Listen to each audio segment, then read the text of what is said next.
Well, welcome to this blockbuster of a video. It's 2.5 hours long, but don't worry, I don't expect you to watch it all the way through in one go. What's happening is, I've indexed the video below in the description to main headings and subheadings, and you can literally click and go to any part of the video. So if you watch so much, you can always pick it up again from where you were, or you can go to a subject that interests you. But it is really meant as a course in the effects of net zero. What do I mean by that? Well, recently we had an incident with London Radio. I made a video about it, and a bit of a bunky professor. And the subscriber who contacted me said something to me, and it got me thinking. He said, "You enable me with your videos to be able to counter this madness elsewhere." Now, I'm fully aware that 90% or so of the people watching this video are already on side. So I do understand that. But 10% maybe aren't, and that's who I'm after. But more than that, I'm after educating everyone to be able to resist all these silly arguments from the other side. And maybe this is what this video is about. My first thoughts were to make a big television-style documentary, do location work, everything, and I've done that sort of thing in the past. And then I thought about it. It would take me months and months to do that. And, this is such a rapidly changing story. I may lose some of the topicality of it. And also, it doesn't really get the message across. No matter what big names I bring on, it doesn't really help. And so I decided just do my normal documentary, maybe to a bit of a higher standard to entertain you as you watch it, but that's about it. And so that's it. And it's like a countering net zero course for people who want the arguments to counter their neighbours, counter the stuff they're being given. So it's an educational course, if you like. I wish people would watch it all the way through. That would be really delightful. It's been a monumental effort to do it, and I just hope I've done it okay enough to get the message across. So here we go. Welcome to my blockbuster video.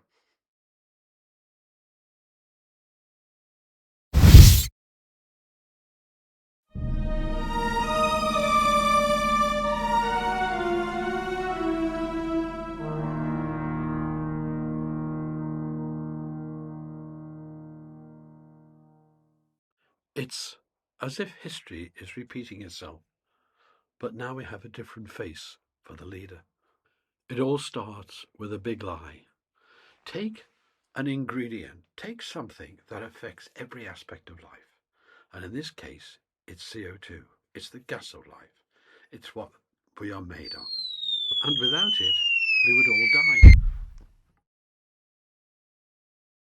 This, when controlled, controls every single aspect of your life. And between now and 2030, you're going to see this accelerating. You're seeing it now every day in the news. CO2 will be used to control how often and where you can fly, what car you can drive, if any, of course, movement out of your home, energy rationing, how you heat your home, consumer choice, renting and selling your home, brainwashing inside education, health, and more.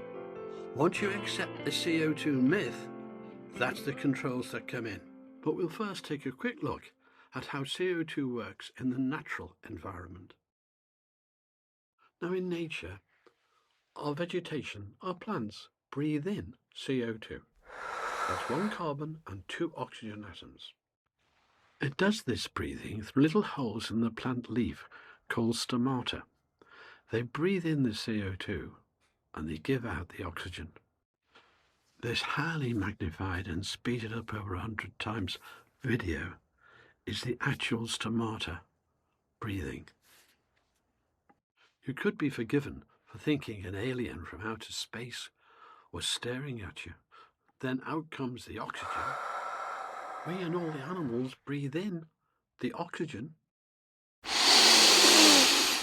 and then we breathe out CO2 at about 40,000 parts per million, having breathed it in at about 424 parts per million. Today, compared to history, we are in a CO2 drought. In fact, of about 300,000 plants known on Earth, about 90% evolved in much higher levels of CO2, 3 or 4 times the level of today. They are really gasping for CO2. And because we've been providing it, we have world record crops. But to get them back to the much higher levels that they evolved in, we have to do things like pump CO2 into greenhouses so we get really fast and rapid growth. So next time someone tells you that today we have very, very high record amounts of CO2 in the atmosphere, just point out to them there is no doubt that our plants, they're called C3 plants, and that's most of our plants, evolved in much higher levels of CO2 than we have today. And in fact, even what we pump back into greenhouses does not take them back to what they had, because the cost of that would be too high for the greenhouse holder. Now, having just mentioned the growth of crops in the world because of CO2, there is one more huge factor, of course, and that's fertiliser. And the fertiliser is nitrogen. And all nitrogen is made out of natural gas. So it's fossil fuels. And that nitrogen is really what boosts production. So if you ask yourself this question, what would the world look like? What would agriculture, what would the crop yields look like if we did away with nitrogen in the world? And the answer is about, well, they'd fall to about half level. You get about 50% of the production. This would cause world famine. This would cause famines and starvation on a massive scale. That would cause wars and all sorts of things. This is what these bonkers people are wanting to do. So there is an example of this, a little mini example of it in Sri Lanka, which is a country we'll take a look at now.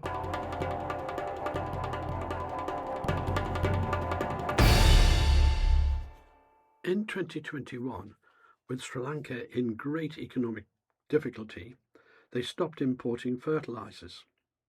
By May 2022, just a year later, the country faced a full-on food crisis.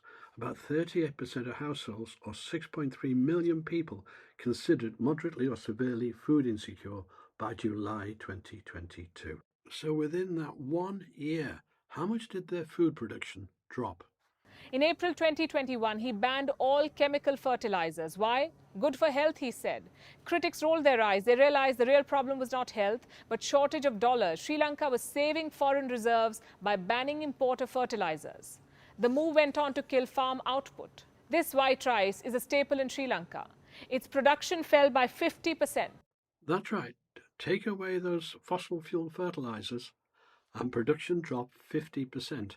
So the combination of extra CO2 and fertilizers enables us to feed the world.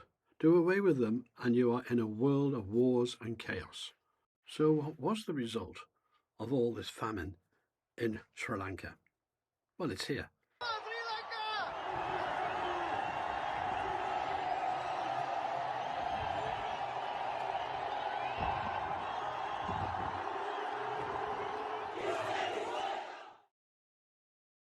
Okay, so having gone through some fundamentals there on what CO2 is, plant food, perfectly natural, it's what we're made of, it's what plants are made of. We need more of it to help the plants return to how they evolved in much higher levels. But what is political CO2? Well, that's a very different thing, because political CO2 is about one thing: control of you.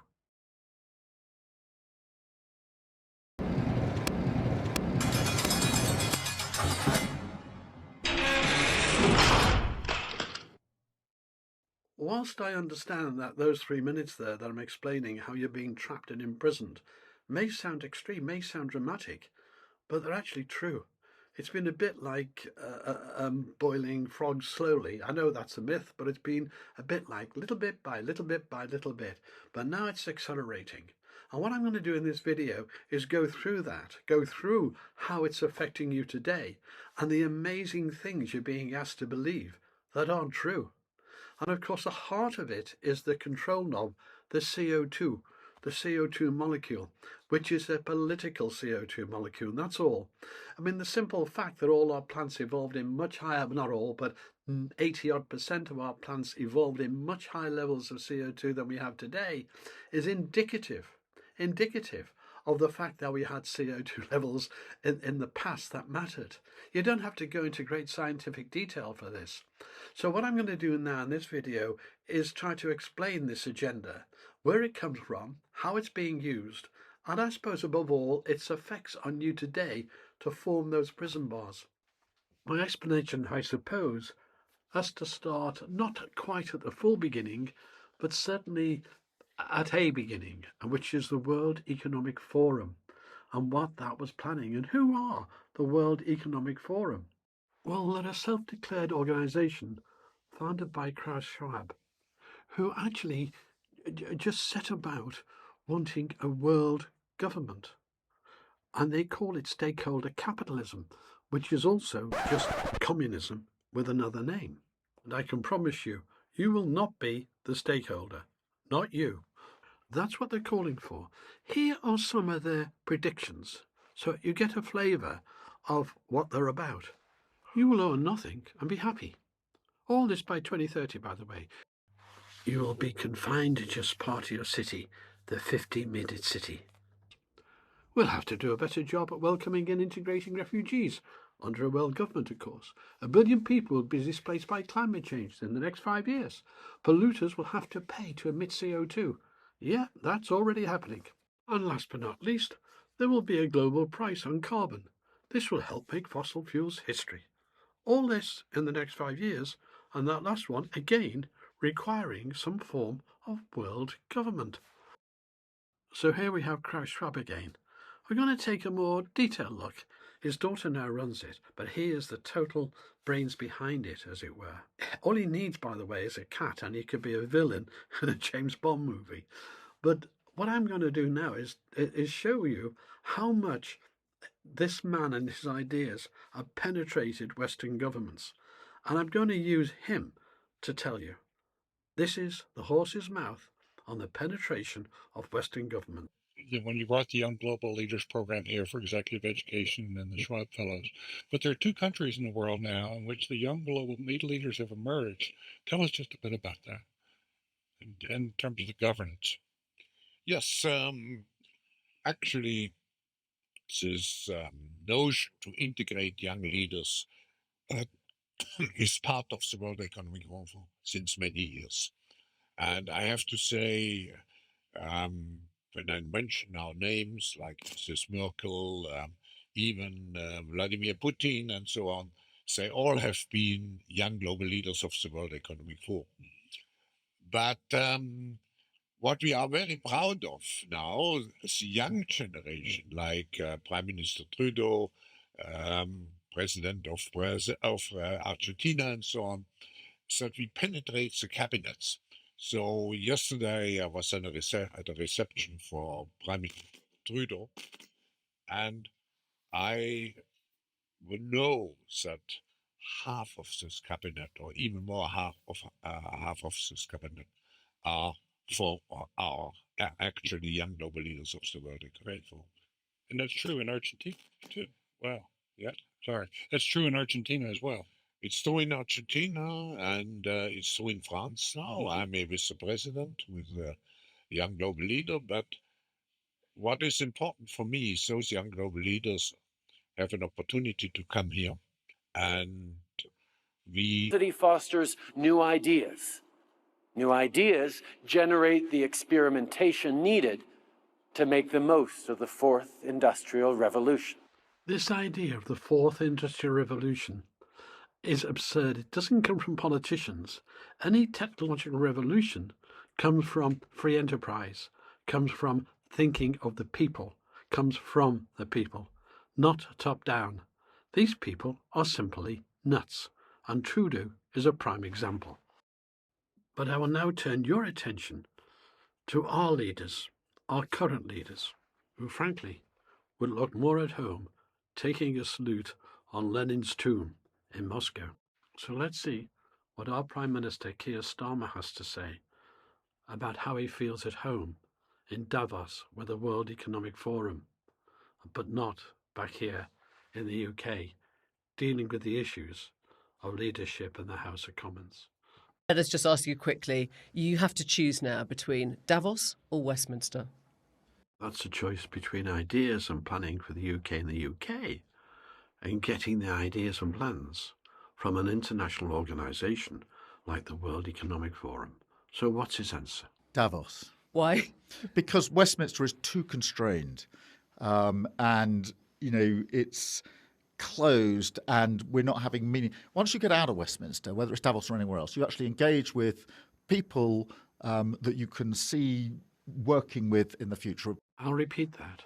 Davos, you actually engage with people that you can see engaging and working with in the future. That's a quote by Keir Starmer. Westminster is just a tribal shouting. And today, you will notice our Prime Minister is more concerned with matters outside the country on these grand scheme of things than he is actually looking after the British people and putting them first. But perhaps the most extreme example of WEF mindset is Justin Trudeau, the Prime Minister of Canada. Hopefully, he won't be that much longer by the sound of it. In this little excerpt here, he explains how, as a family, struggling family, to keep things going, you can't afford to look after your children, look after your family first. You must look after the climate first.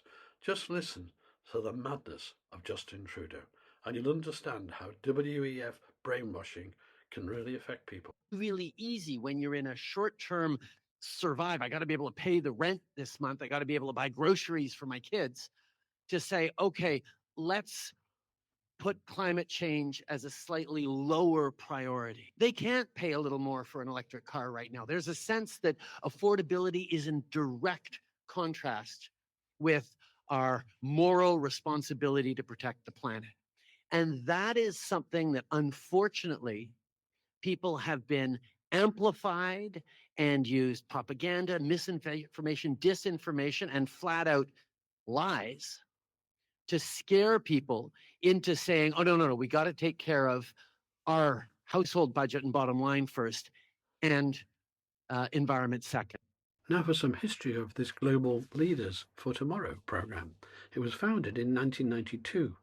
In 2005, it had its inaugural class, which comprised of 237 young leaders. And today, some 1,400 plus individuals have been inducted on this 6-year program. To give you some idea of how many people have been trained on this, that you may know, the list is of course huge. I've just highlighted some here.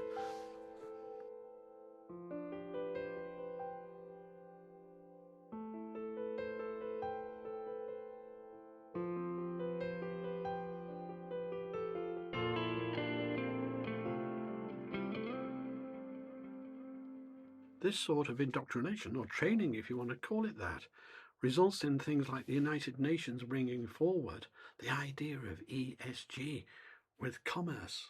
What is that? Well, simply put, it's an attempt to put a brick wall over the idea of any sort of sanity. Sometimes I feel as if they pluck all these letters out of the air. But E.S.G stands for Environment, Social and Governance. Well, taking the first one, the environment, basically it dictates how climate alarmist you are. So they come along and measure how you're conforming with all the climate alarmism, and that gives you a higher ESG score. And of course, any investing like this via ESG funds means they have to spend a lot more time assessing the individual business, because instead of there to make the most efficient product, to make the most profit, and so on, no, it's now, how virtue signaling you are with the climate alarmism. And of course, other pollution characteristics are taken care of by law. If you truly pollute a river or something, it's taken care of by law. Now, the second one, social. Well, that's basically locking in identity politics, how you've coped with all your ethnic minorities, etc. And this actually is racism in my view. It's incorporating it into the businesses of the world. It shouldn't matter what colour you are. It shouldn't matter about anything else but how well as an individual you are fitting into the job. It's as simple as that.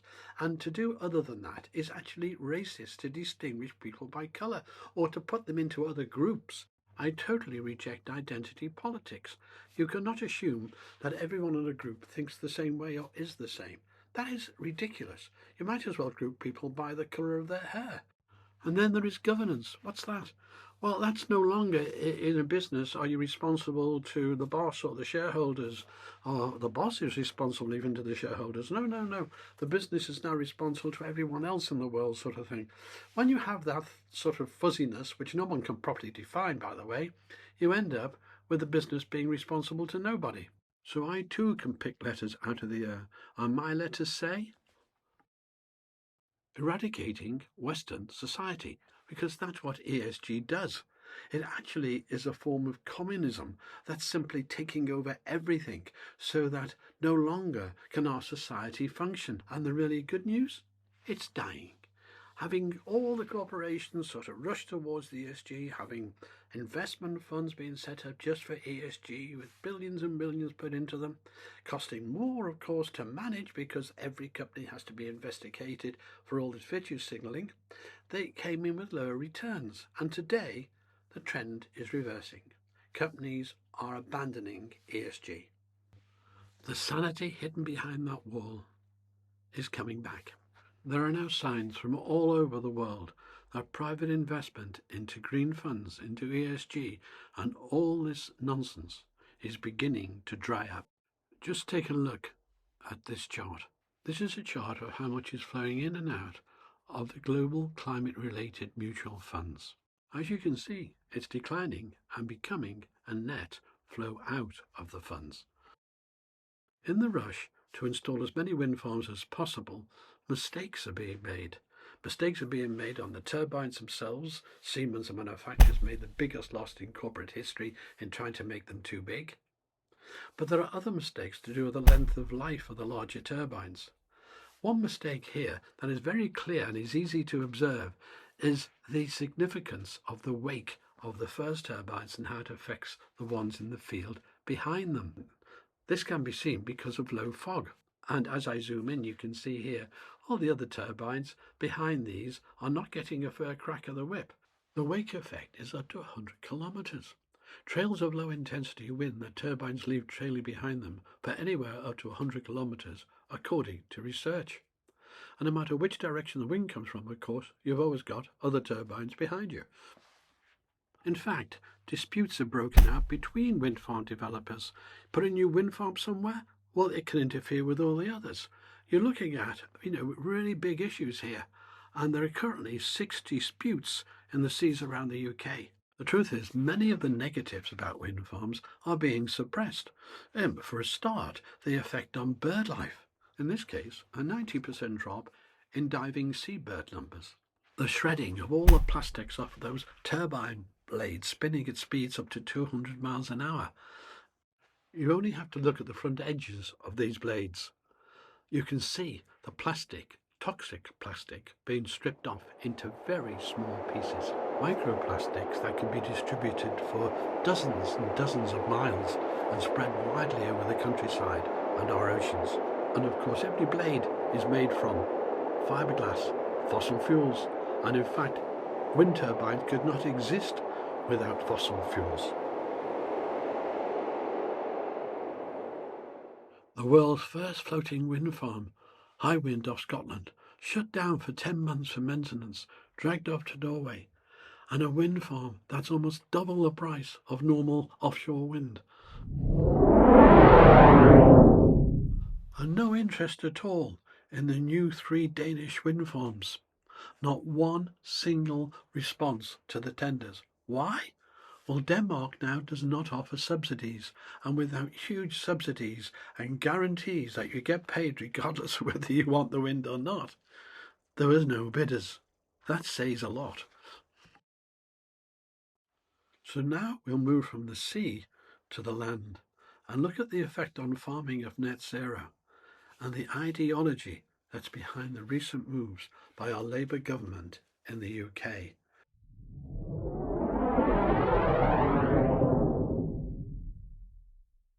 The Labour agenda goes way beyond the initial steps to basically ruin family farms.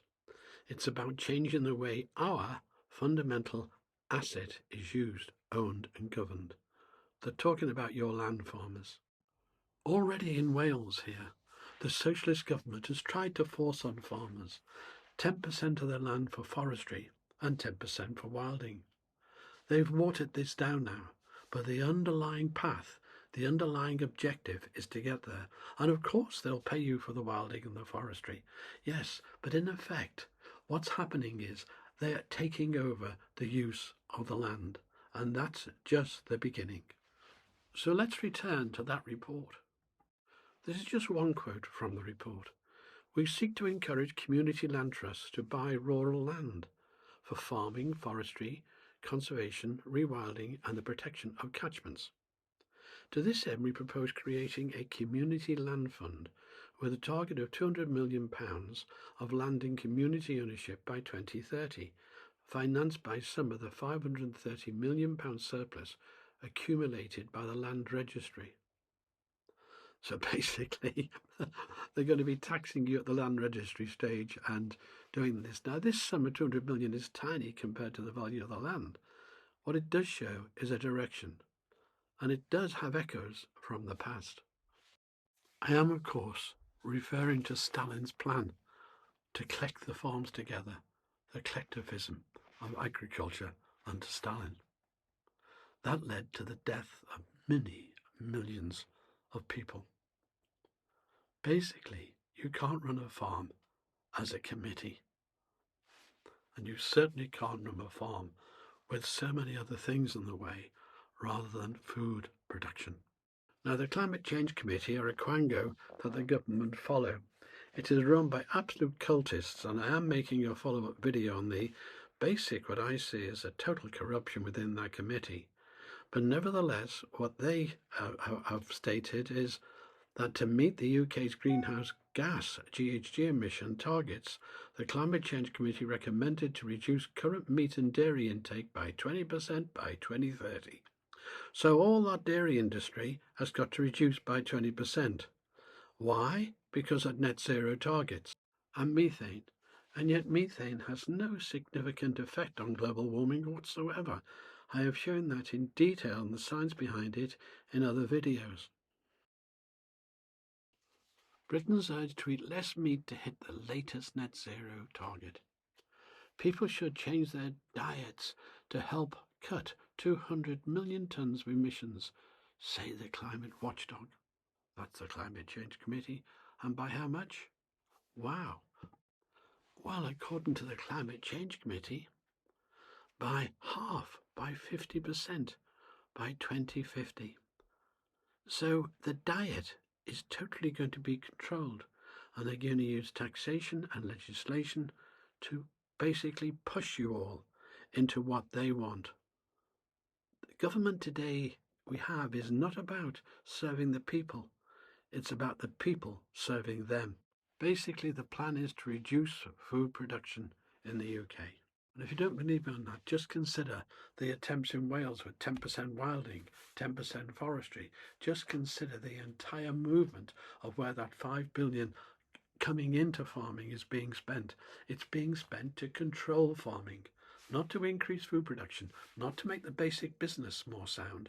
No, for what they call sustainable. It really is control of your land, and the only way it ends up is with the state controlling it all. Just consider the plan there that was published in 2019 by the Labour Party. Just look at what is happening. And by the way, food costs are going to zoom up under these proposals. But to get their agenda, to get that agenda actually happening, to follow it, they've got to make a start somewhere. And the destruction of the family farms, which is what the inheritance tax does, is a part of that. This is from the preface to the Land for Many report 2019, published by the Labour Party. This report aims to put land where it belongs, at the heart of political debate and discussion. It proposes radical but practical changes in the way that land in the UK is used and governed. By these means, it seeks to make this a nation that works for everyone, with a better distribution of wealth and power, greater financial stability, economic security and environmental quality, greater participation in the decisions that affects our lives. I'll decipher that. This is just out and out nationalisation of land in one way or the other.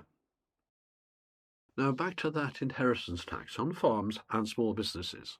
Rachel Reeves, our Chancellor here, stated it'll only affect 500 farms and raise 500 million. That's 500 farms a year, by the way. Plus, we will be giving away £550 million to overseas farm support. So they'll be giving away 550 to help overseas farms whilst taxing our farms 500 million. So it seems the global agenda is far more important than our own domestic farmers. They're actually giving more money away directly to assist overseas farms than they're raising from farms here, according to them. But others have a say in this. The National Farmers Union says the real number is 2/3 of the 209,000 farms, whilst the Country Land and Business Association said 70,000 farms would be affected, with that last figure coming from the agricultural valuers whose job it is to value the assets of farms. But to cap it all, the Confederation of British Industries says Reeves' business inheritance tax shake-up will cost the Exchequer £1 billion more than it raises. And that needs some explaining. So I'll explain. I want you to imagine a business, not farming, let's take, because these rules apply to any business really. That's a family-owned business type of thing. So let's take a factory a Dad's built up. He's built up his factory, he's got all his machines, he's making something, it's fairly successful, and it's taken decades to build up, and he owns a little factory, and so on. So let's imagine that situation. Now, when it comes to his death, for the first time, because this wasn't the case before, because for it to be the case, it would break up so many businesses. You see, when he dies, 20% of those assets, all of that value, has to go to the Exchequer, basically. And that destroys the business. You've got to carry on with, well, where's it going to come from? You can't sell the factory, the building, so you maybe reduce all your machines by 20%, and so on. So you see, it's very complicated. The result will be a breaking up. But why? And the same for farms. Now, if you take a combined harvester on the farm, let's say they cost today 700,000 or 800,000. That's the sort of sum of money. But in actual fact, that combined harvester was a tractor 40, 50 years ago costing 500. And over time, as they exchanged and built up, the farms invested and reinvested and built up to become more efficient and, basically provide us with cheaper food. Well, that's now done away with because that's valued into it. And this is why, in actual fact, it breaks up the farms. But then why would it cost more? Why would it cost the Exchequer more than before? Well, simply this. Who's going to now start investing in something that's going to be destroyed? Why would you put more money and reinvest into a business that you know is going to have to be broken up? You don't. And that part, the lack of investment, the lack of incentive, the not understanding of human nature, the imposition of this view from our, great prime minister, the leader sort of thing, that imposition means that they're going to destroy business after business. And since the government's empowering this blinking incredible budget came out that destroys growth, all that's happened to the British economy is decline. And that's going to get steeper because here there is an agenda. It's nothing to do with the raising of money. The farm tax, the inheritance tax and so on is nothing to do really with normal sensible economics. It's to do with an agenda. And that agenda is why they will not change it. That's why they will plough on regardless of the damage they're doing. And this is only one area that the government's doing damage. I can't leave this section without mentioning our great Chancellor of the Exchequer. For overseas people watching this, she's in charge of our economy. She pretended to be an economist working in a British big bank, as it were. And she wasn't. She was in the call centre handling customer complaints. It was only a little call centre, about 4 people, I understand. And even then she left under a bit of a cloud. So this person is completely out of her depth. That's my opinion. Completely incompetent. And so she was relying on the civil servants around her. And in the UK, we have a big blob in the civil servants. And they're so left-wing and so convinced of this, globalist agenda, you couldn't make it up. So that is what's governing Britain. And this is one of the reasons you're not going to find them coming back, this government, from doing away with the winter fuel allowance for old people. You're not going to find that. You're not going to find them backtracking anything. And despite the disaster since this government's been voted in, with its popularity just going off the scale, the most unpopular in history, as it were, despite that, they're not changing. And the Prime Minister only last week said he wouldn't change a thing. So he would still do away with the old people's winter fuel allowance and so on, preferring to spend 11.6 billion overseas on green energy aid, which is actually not helping those third world countries. It's actually destroying them, because they should be able to borrow for fossil fuels and nice cheap energy so they can grow their economies. I'm talking about Africa. Of course, India and China and everyone else who can afford it is really pushing coal and everything. Today we burn more coal, more oil and more gas than ever in human history. Now, you wouldn't believe that with all this green nonsense and the billions and billions wasted, but that is the case. And I'm afraid we are led by donkeys. We are led by donkeys, and they are asking us to do one thing, and it's here. The party told you to reject the evidence of your eyes and ears. It was their final, most essential command. George Orwell, 1984. And it might as well be Starmer, 2024. And today we have the BBC reality check, which follows exactly the same rules as that Ministry of Truth, and whose logo bears a remarkable resemblance to the 1984 Big Brother is Watching You eye.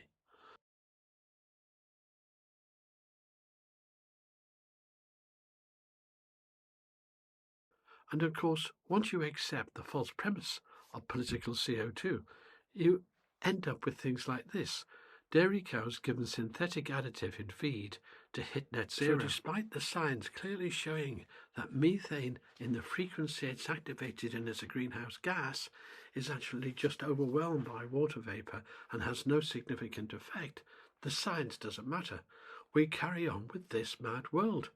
And to add insult to injury, we actually subsidise these ventures.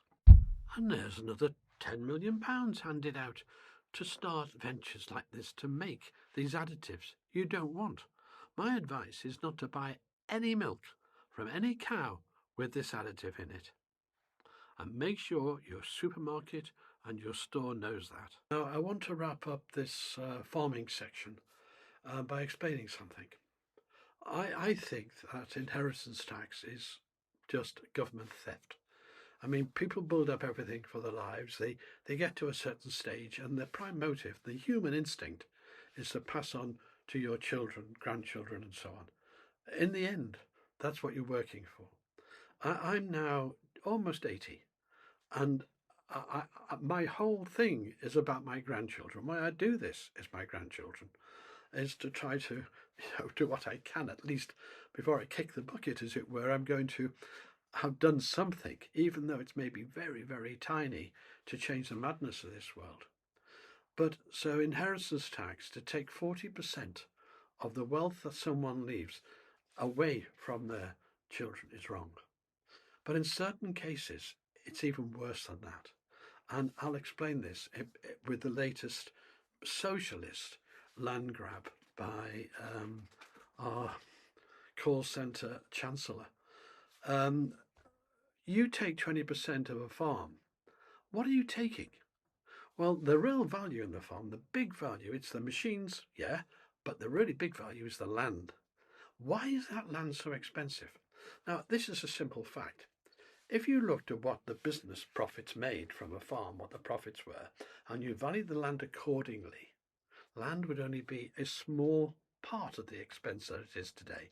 It would only be a fraction of the price. So the difference is because of government policy. Government policies have forced a very high land value onto farmers. It's a hypothetical value because these farmers aren't interested in selling off the land and retiring on the money. They just want to carry on working and carry on giving it to their families. And that's what's being stopped, because the hypothetical value is just that, hypothetical. but you're being taxed on it by a government. So a government puts in a really unfair tax called inheritance tax. They completely distort the market value of things, in this case land, and then they tax you on what they've distorted. That is wrong, really wrong. Now, a farm can borrow against that capital. They've got a lot of assurance, as it were, but the borrowing they do to develop their business can only be up to the limit of what their business can sustain. And so the profits that farmers make are quite small. I'm not trying to be weeping for farmers, but the way they're being treated now is terrible, because what I see is a land grab, not just on the 20%, but what I see is a total destruction of farming as we know it in the UK. I also see that, by the way, for small and medium businesses, because I've done this myself. If you build up a business, what you want to do is pass it on. Now, up till now, it's been understood that if you tax the business at inheritance time, you'd have to close it down. You can't just lose 20% of your business and carry on. You can't just lose 20% of your property, of your factory, of your machines and carry on. And therefore, it's going to lead to total destruction. It's going to lead to unemployment. And in fact, you're going to see this coming through soon with all the figures on growth, etc. That's already happening. The effect of this tax on growth is incredibly bad. And this is because what Starmer is following is an agenda. It's his political ideology. And that's being done regardless of its effect on you. Now, that's bad enough. You get ideologists like that. But with Starmer, we've got something else. We've got someone who's totally incompetent. And not only that, a totally incompetent cabinet. They really don't know what they're doing. And this video is part of my frustration on seeing this. And all I've dealt with so far is some background with the WEF and farming. We're going to move on to other things now. But I just wanted to make that clear. Farmers are being taxed on a hypothetical value. That is not their fault. And that is immoral and wrong. Next, we'll look at the totally bonkers UK energy system. The message from government is we've got to build this energy infrastructure for energy security, for good jobs, for lower bills, and indeed to tackle the climate crisis. In reality, it does the exact opposite. It blows away our energy security. It loses jobs. We're losing them by the tens of thousands now. It raises bills and taxes. And there is no climate crisis. But even if there was, it would do nothing to tackle it. They're not saying that there's a guarantee of any sort the bills will come down. They're not saying it's a guarantee, but what I'm saying they're not to you even is predicting it. We're confident based on what they are saying is it will lead to lower wholesale costs of electricity. If you look at their document, Nick, that's what it sets out, and it can lead to lower bills. Perhaps, all based on one scenario about what gas prices will be. But you don't have any control over gas prices, and neither do they. This is guesswork, isn't it? No, it isn't. No, it isn't. No, it isn't. That is an incredible denial. He's saying that he knows for certain what the future gas prices are. That is, well, he's either stupid or he's a liar. You can choose, but the delusion continues. Is that it is now cheaper to save the world than to destroy it. And what do I mean by that? I mean that renewable power, solar, wind and other forms of zero carbon energy are cheaper than fossil fuels. And this matters so much, Sophie, because it means that at home and abroad we need to be all in on those renewable and zero carbon alternatives.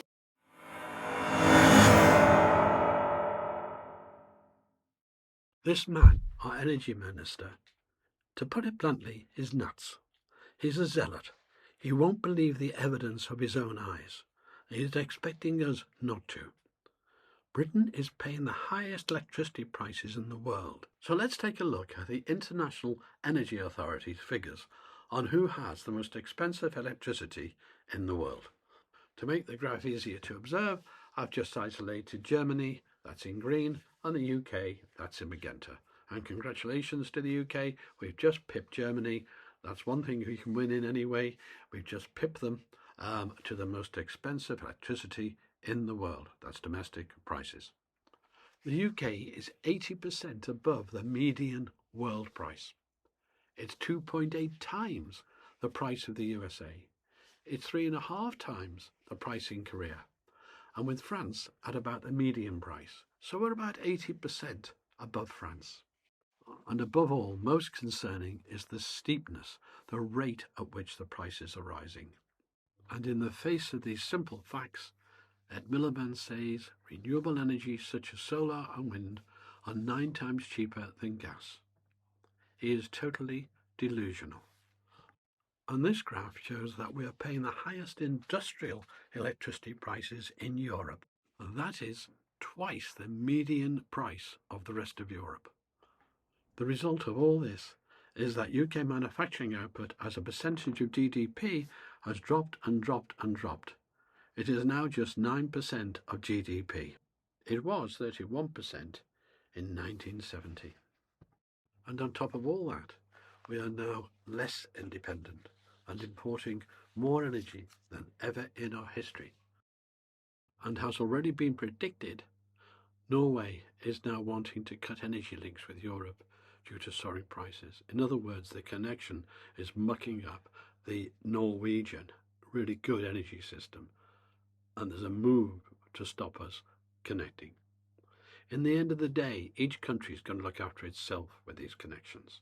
This is not what Ed Miliband is claiming as controlling our energy source.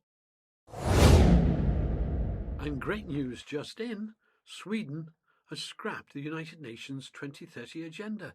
They've abandoned net zero. This is when reality faces politicians who simply have to change, but try to keep face. Today's discussion on the future of the energy policy for Europe. Last week in Sweden and in a few other countries, we had soaring electricity prices. And the reason for this is very simple. We have an extremely weather-dependent energy system now.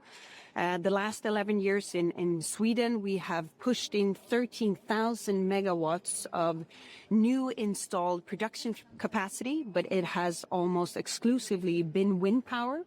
It has made prices and the production or the delivery and possible consumption very volatile. And we now see the Swedish market being affected by this, but also highly being affected by the weather-dependent power production in Germany as well. That has been a huge discussion also in Sweden last week. We love renewables, but we also need to have more dispatchable power production, more baseload that makes it possible not only to have a lot of installed production capacity, but also that it is possible for companies to connect to the grid with. So this is where I see the Commission will be in a target conflict. Mm-hmm. Is it more important to have a specific target for renewables, the amount of renewables, where you can tamper with statistics, for example, by closing down nuclear power plants, or is the main target fossil-free and clean energy production in Europe? I mean, no willpower in the world can override the basic rules of physics, not even Dr. Robert Habeck. Germany can take whatever decision they want, but they need to see it affects their neighbors a lot.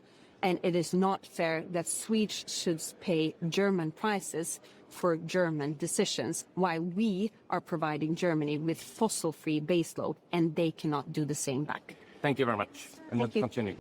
Now, taking a quick look at imports here, you can see that over this Christmas, that's the Christmas I'm editing this video, and we really are reliant on the imports. The wind was pretty low, and the gas was the bulk of our supply. What happens when those imports dry up? We import via various connections to Norway, Denmark, Netherlands, Belgium, France, and so on. And we actually have deals with them. And what's happening is the deals are beginning to really go wrong. So just like Denmark is objecting to Germany now and is going to be stopping all that for Germany, making the situation even worse for Germany, Norway, a very friendly country with us, is also having problems and cannot continue. Basically, in this mad world of energy madness, each country is going to end up having to look after itself.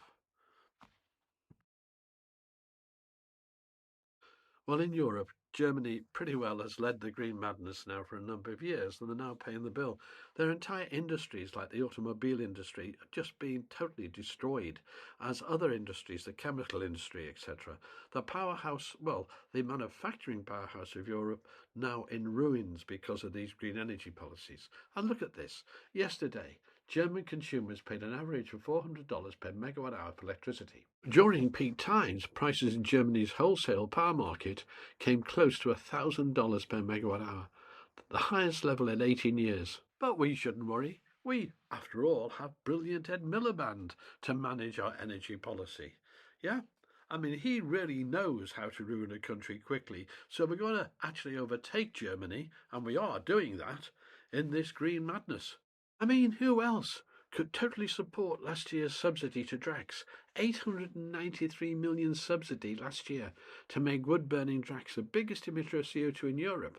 But not satisfied with that, Ed Miliband wants to increase that subsidy to £1.7 billion a year to bury some of the CO2 they produce. This is a grand money-making scheme for some people, but one thing is for certain, not for you, the consumer. So what you've just witnessed is a politician having to accept that the wind doesn't always blow the same all the time, that being weather dependent on our energy system doesn't really work, and asking for dispatchable power. And as we know, dispatchable simply means you can have it when you want it. And still not accepting the change by saying, oh, we like renewables. They don't. It's just how politicians cope with being wrong, I suppose. But I thought everyone knew that the wind varied and we didn't get power from renewables all the time. And of course, with the sun, it's easier. With solar, we know we don't we? Or do we? Because I'm not sure now with our politicians. Yet, and I quote here from the Climate Change Committee, in our balanced net zero pathway, the UK economy becomes much more energy efficient, with total energy demand falling by around 33% in end-use sectors between now and 2050.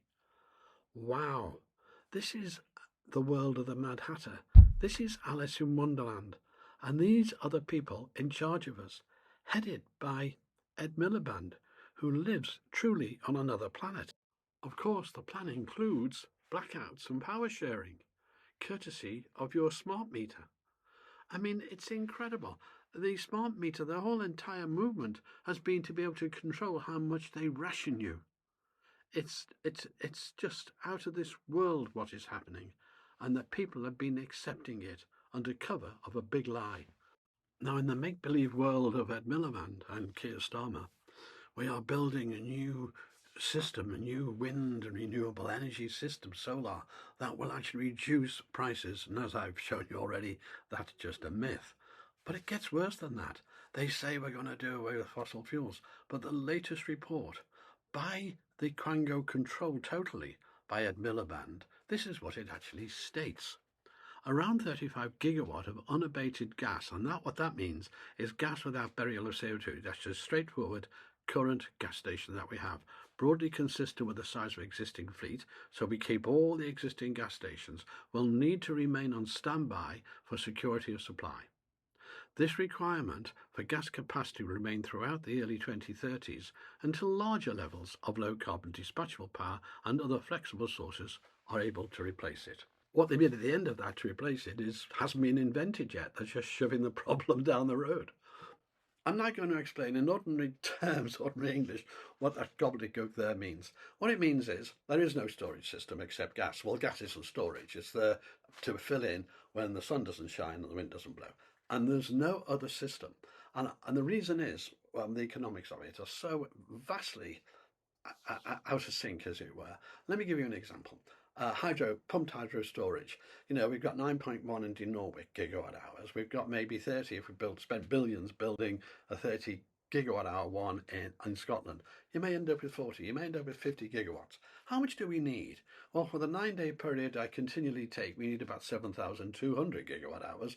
And actually, if you look at their expansions and how we swap over to electric, we need 30,000 gigawatt hours. And we're going to end up with 40. Let's call it 50. Let's call it 100. Doesn't matter. They're not there. There is no storage system. There is no viable storage. Forget hydrogen, forget tidal, forget all of them. right? There's only gas. And these committee people know that. This little quango, the National Systems Energy Operator, knows this. And so it says we've got to keep all the existing power stations, and we can't use them to bury the CO2 because that would take 40% of the energy out of it, because that's the amount of energy used to bury it. So you have to almost double the stations. So no, we can't do that. So keep them unabated, and that's all that means. Unabated means as they are, without any burial of CO2. And we've got to keep them available. The truth is, when you come to that, you've got to have all the skilled staff, all the stations, you have to have them all there, ready to pick up the slack. And I'll give you examples now. But that is basically not workable.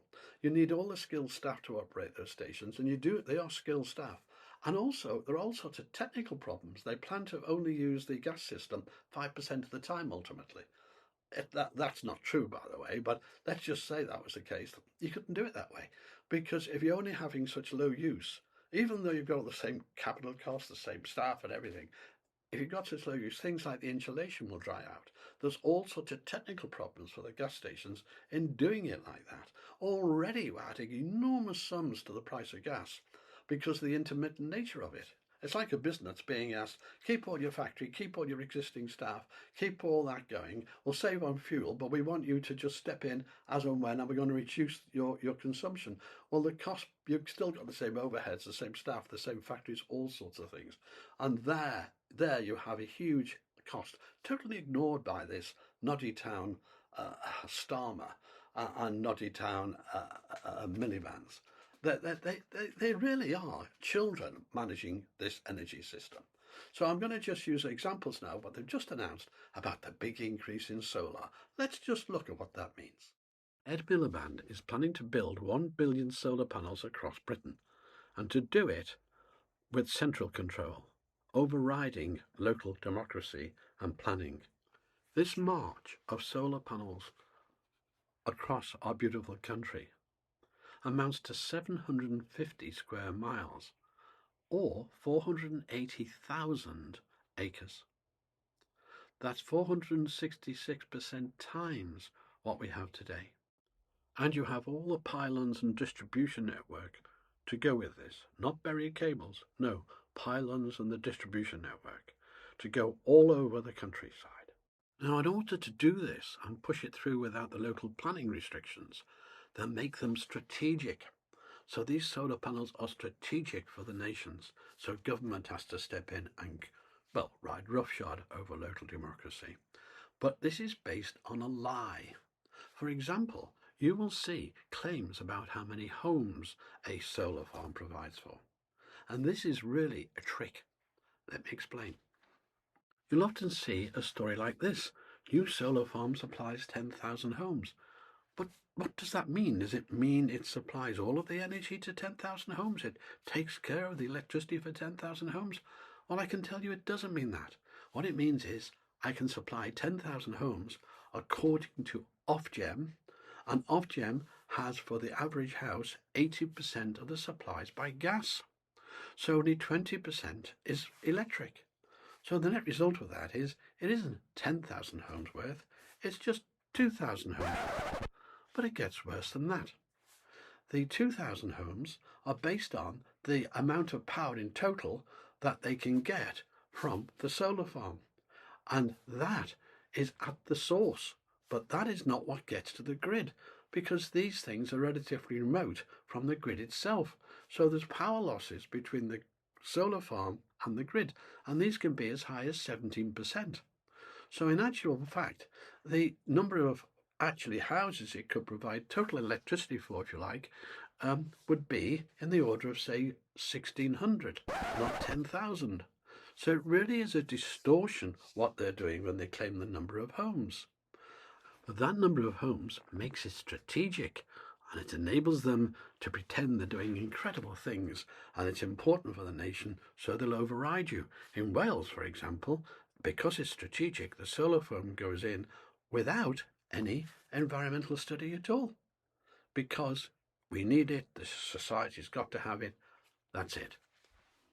And of course, this deception applies to every single solar and wind farm in the country. And now, having described the devastation to our countryside from this huge 480,000 acres of additional solar panels to be added, let's just look at the effect of that. Let's just look at the consequences of that. Now, if anyone goes to energydashboard.co.uk, they can look up where our energy is coming from at any time. And whilst I was doing this video, I was asked to appear on GB News, and I prepared this slide for the show. So just look at this. The blue part there is gas. The wind part's in green. And the wind's fairly low at this point. This was the 13th of December 2024. But look at the solar on top of the green there. It's that little orange blip.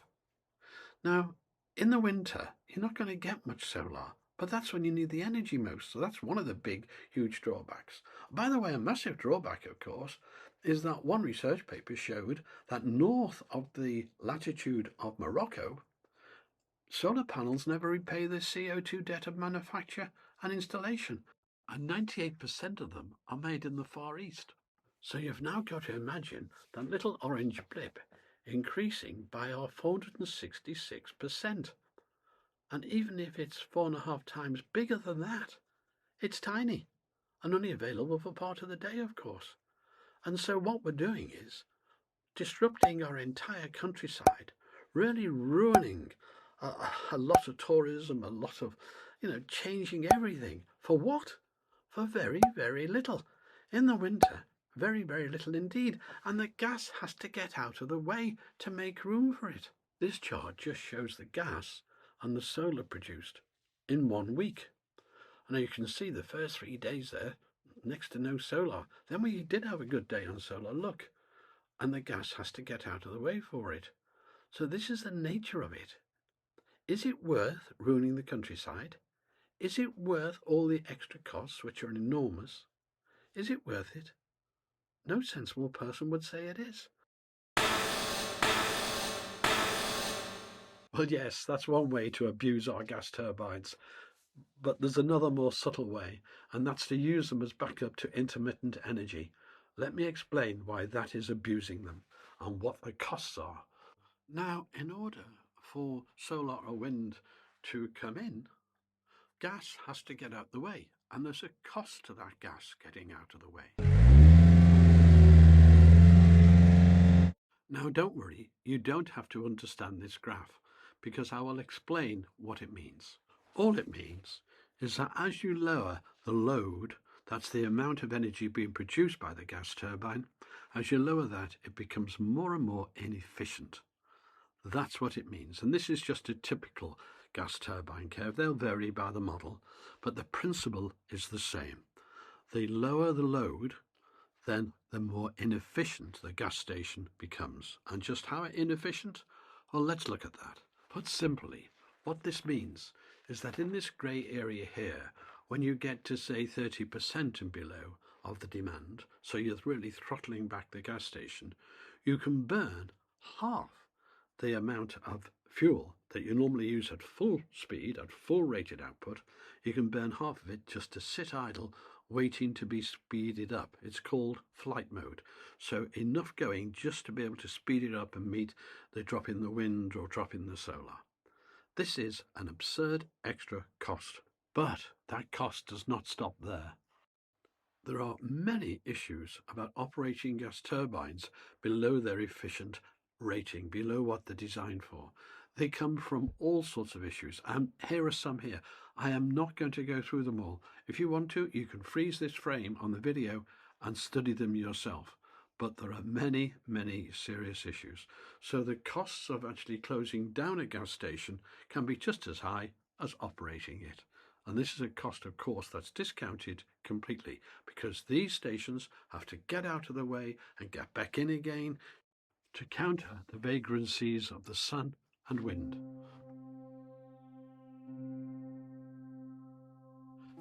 This section deciphers the smoke and mirrors that the renewable industry lives on to deceive you.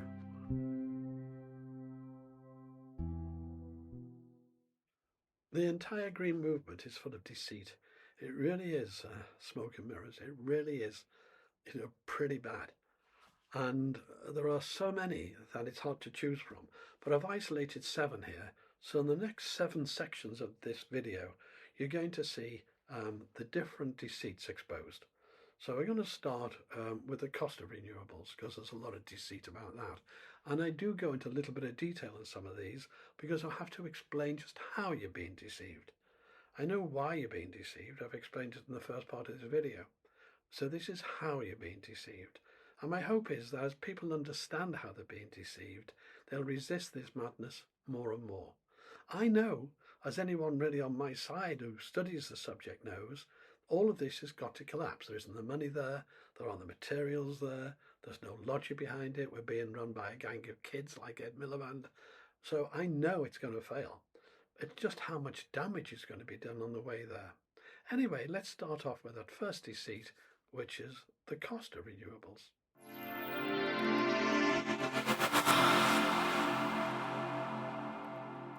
Now, I need to explain how the energy market works on pricing for the day, if you like, or for the hour. Actually, the demand varies throughout the day, and that's got to be filled by different producers of energy. Well, the first thing are the renewables. Now, renewables, because of what we call constraint payments, are paid regardless of what we need, as it were. It's to do with what they can produce.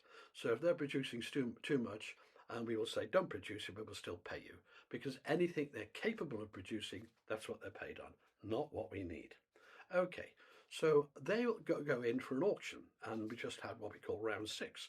Now, in round 6, we had strike prices. Forget the word strike, make it maximum. So we set maximum prices for one for floating wind offshore, one for tidal, one for solar, one for onshore wind, and so on. So we set those maximum prices, strike. Right. They then bid against that. And in the round 6, they came in below the maximums. You know, they were competitive. They came in below the maximums. And the maximums are meaningless anyway. They're set by Ed Miliband. But so they came in and they got a price. And that price then is known as the contracts for the difference price. Now, what that means is dead simple. Say they've agreed to £50. Let's take a sum, £50 a megawatt hour. If they're going to get paid that regardless, when they supply that power, that's it. They're going to get paid. If the market price that day is 60, they'll get paid 60, but they have to give the 10 back. If the market price that day is 40 and they've been guaranteed 50, then the government will give them the 10. So it doesn't make any difference to them. They get paid the contracts for the difference price.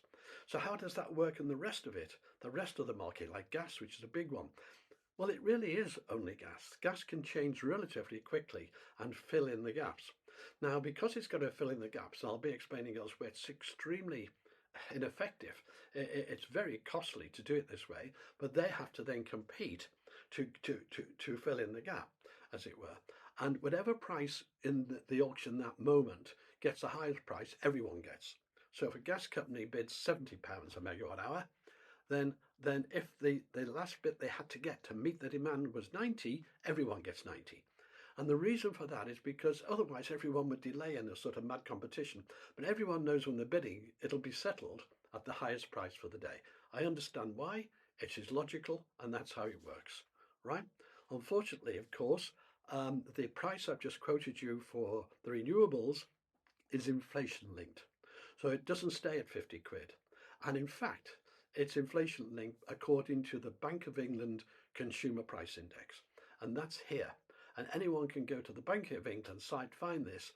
And if you put £10 in there and look at the inflation since 2012, because all the CFD prices are quoted in 2012 prices.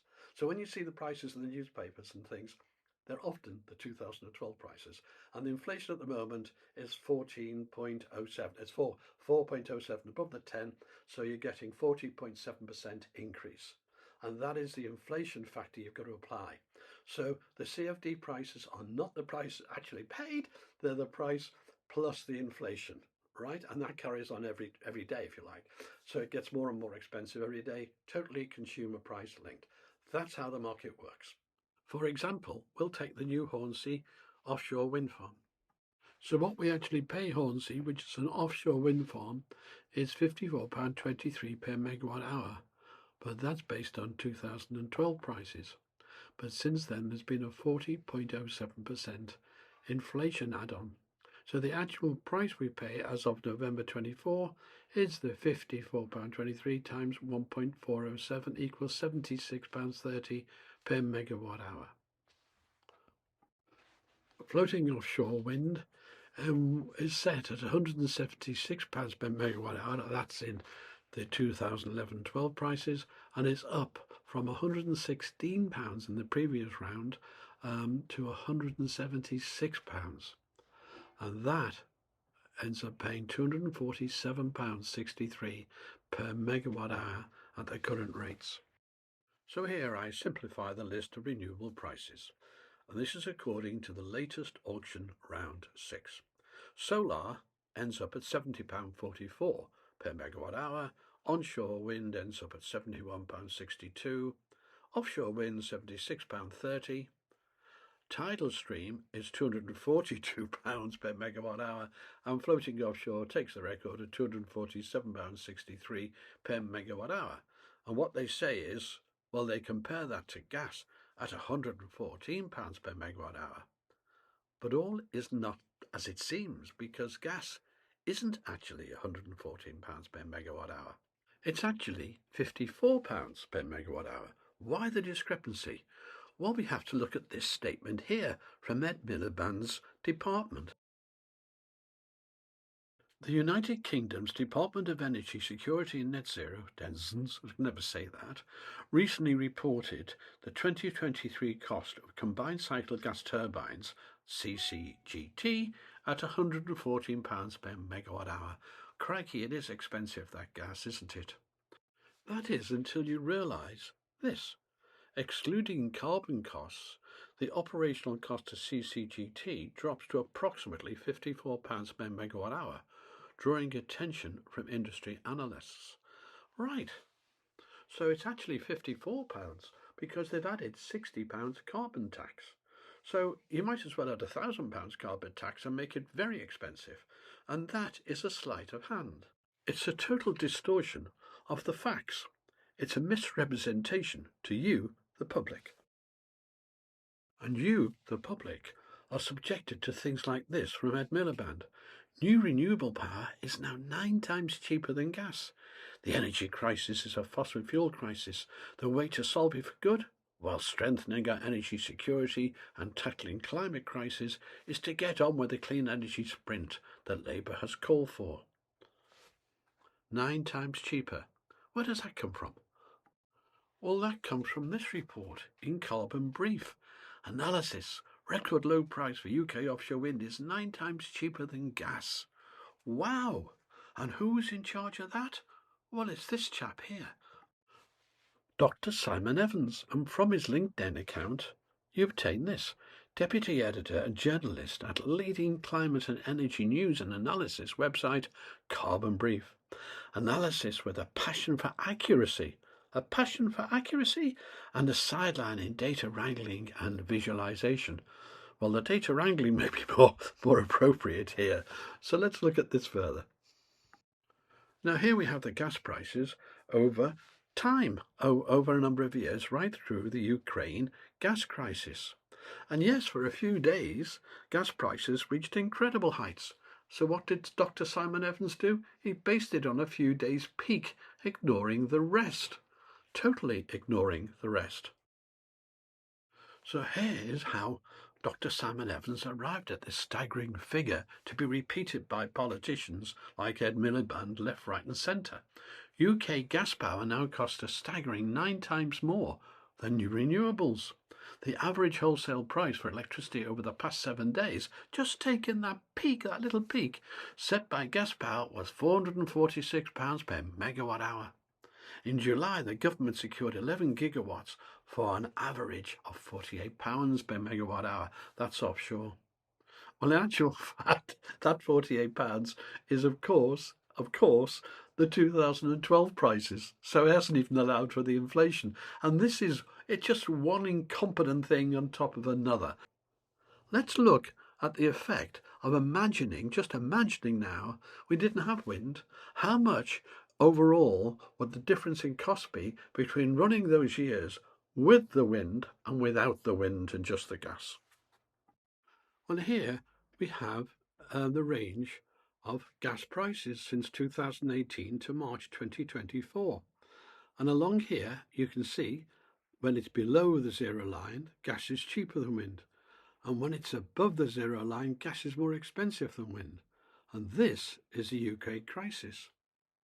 And you can take peaks inside that and say gas is very expensive, and it was. But if you take the entire period, then overall, if you'd have run this without the wind and just paid all that, gas would have saved us £18 billion since 2019.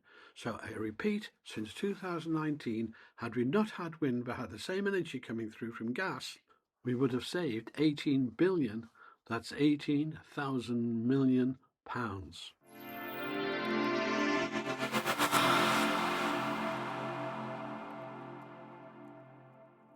Right, in this section I'm going to expose the way the renewable projects tell you how many homes they can supply, and I think totally mislead you on the number of homes.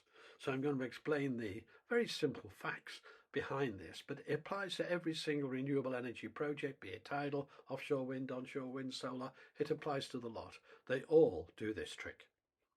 And for a start, we're going to take Hornsea wind farm, which is the largest one in the world. We'll first take a look at the actual claims by the wind farm itself. It is, after all, the world's largest offshore wind farm. Well, here it is, located well offshore in the North Sea, as you can see here. It's absolutely enormous. This is what they claim. Up to 231 offshore wind turbines will be located within a 696 square kilometre area. The wind farm would be capable of generating 2.9 gigawatts of green electricity, enough to meet, and this is really important, the average daily needs of over 3.3 million homes.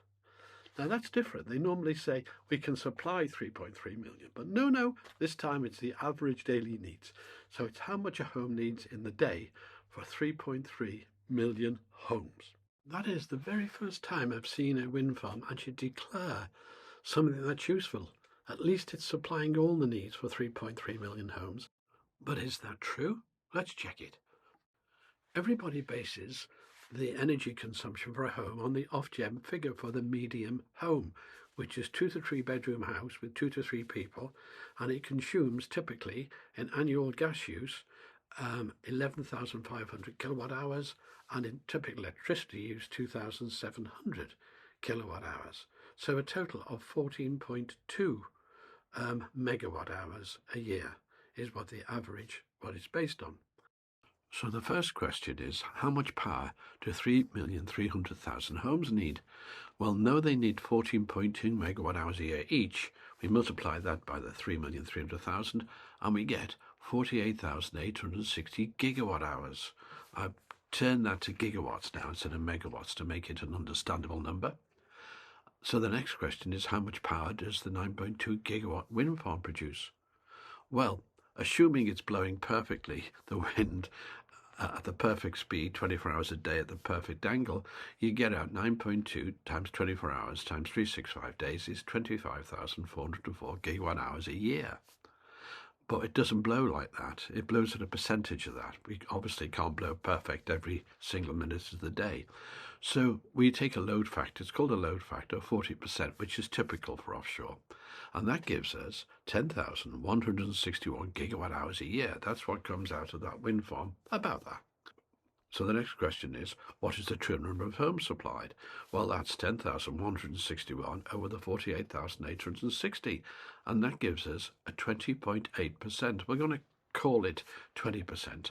So, and the reason for that is there could be slight variation in that 40% load factor. So at 20%, that's all you're getting, 20% of the homes. So how many homes is that? Well, 20% of the 3,300,000 claimed homes is 660,000 homes. But just look at something here. That wind farm is way offshore, so it's going to have transmission losses, and that has to reduce that 660,000 homes because not all that power reaches the grid. Now, the power is paid for at source, and the reason for that is historically generating stations were on the grid, so you didn't have to worry too much. They fed into the grid. These days they can be a long way, like this one, from the grid, so there will be transmission losses, which I do not know how much. But it's certainly going to be, let's say, under 600,000 homes, not the 3,300,000 homes claimed.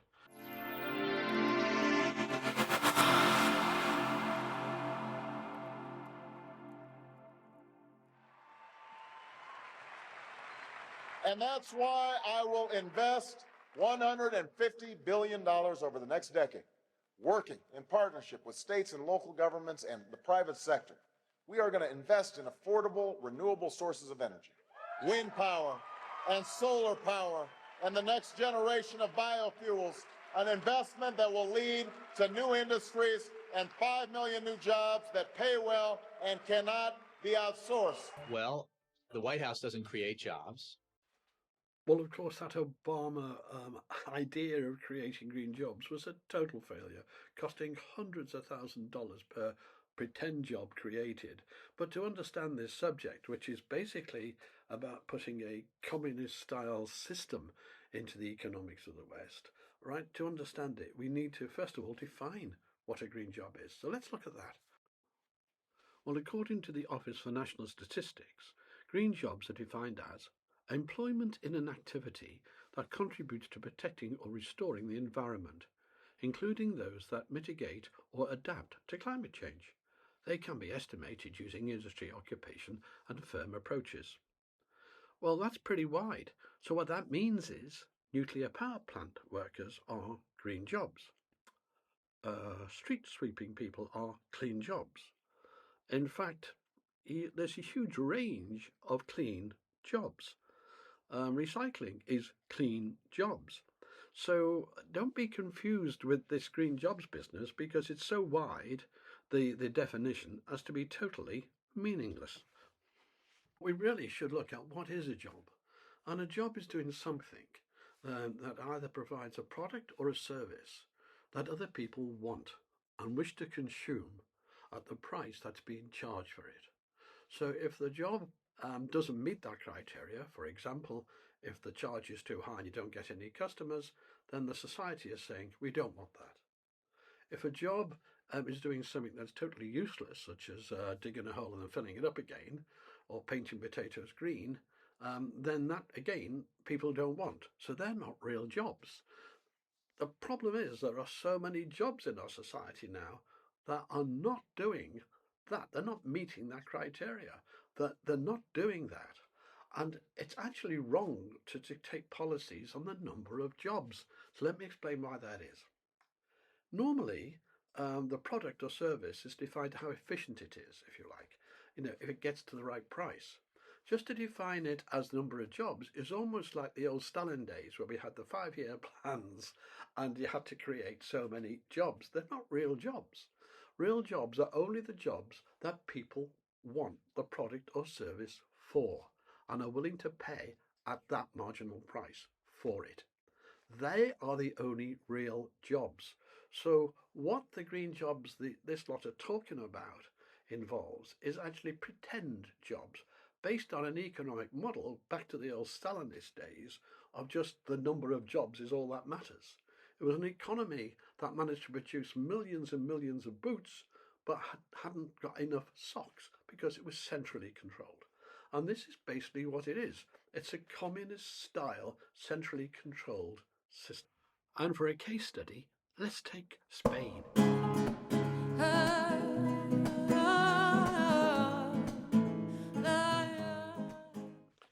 So Spain was a model place for the Greens. It was hailed as leading in wind power, hailed as leading in solar power, and, creating green jobs. And they invested 28.7 billion euros in creating 50,000 green jobs. Well, actually, that isn't as good as it sounds, because that's 760,000 USA dollars per job. 760,000 USA dollars per job. And the result of all this, the economy in jobs contracted. The number of jobs in the country contracted. Each green job cost 2.2 other jobs in the economy. Why? Well, companies started to leave and go take their production elsewhere. And when you actually artificially take that money out of the economy, you're destroying jobs elsewhere. That's the key. And this lesson is repeated everywhere. There are many examples of it. And all I can do in this short section is explain that the green job thing is a total fallacy. In the UK, we've just seen the closure of Port Talbot Steelworks. Not just the 3,000 jobs going there, but all the subsidiary companies, all the satellite companies providing them, they've gone. And then all the shops, etc., providing that community, vastly reduced, and many having to close. So a lot of ripple effects outward from that. Now look at the car industry. The redundancy is are vast. They're in the tens of thousands. Those jobs aren't being made up for with green jobs. It's a total fallacy. So when we take 22 billion out of the economy to bury CO2, we are losing a lot of real jobs elsewhere to pay for that. This is the world of Ed Miliband. Islanders fear impact of potential Vestas job losses. Now, Vestas are a manufacturer of turbine blades in the Isle of Wight, UK. Miliband bails out wind turbine factory as demand for the blades tumbles. 600 green jobs are at risk. 300 green jobs are to go, leaving 300 green jobs. But the saving of those green jobs with public money costs jobs elsewhere, because money is taken away from the productive sides of the economy, which are the parts of the economy having to provide the services or products in a free market that the customers want.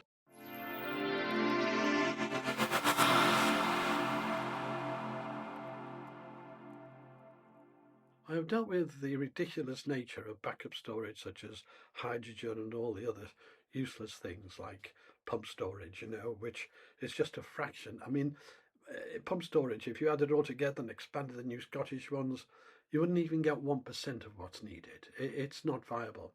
And nor are batteries. But I'm taking one example here of Deceit to expand on it further, to show you the nature of the deceit.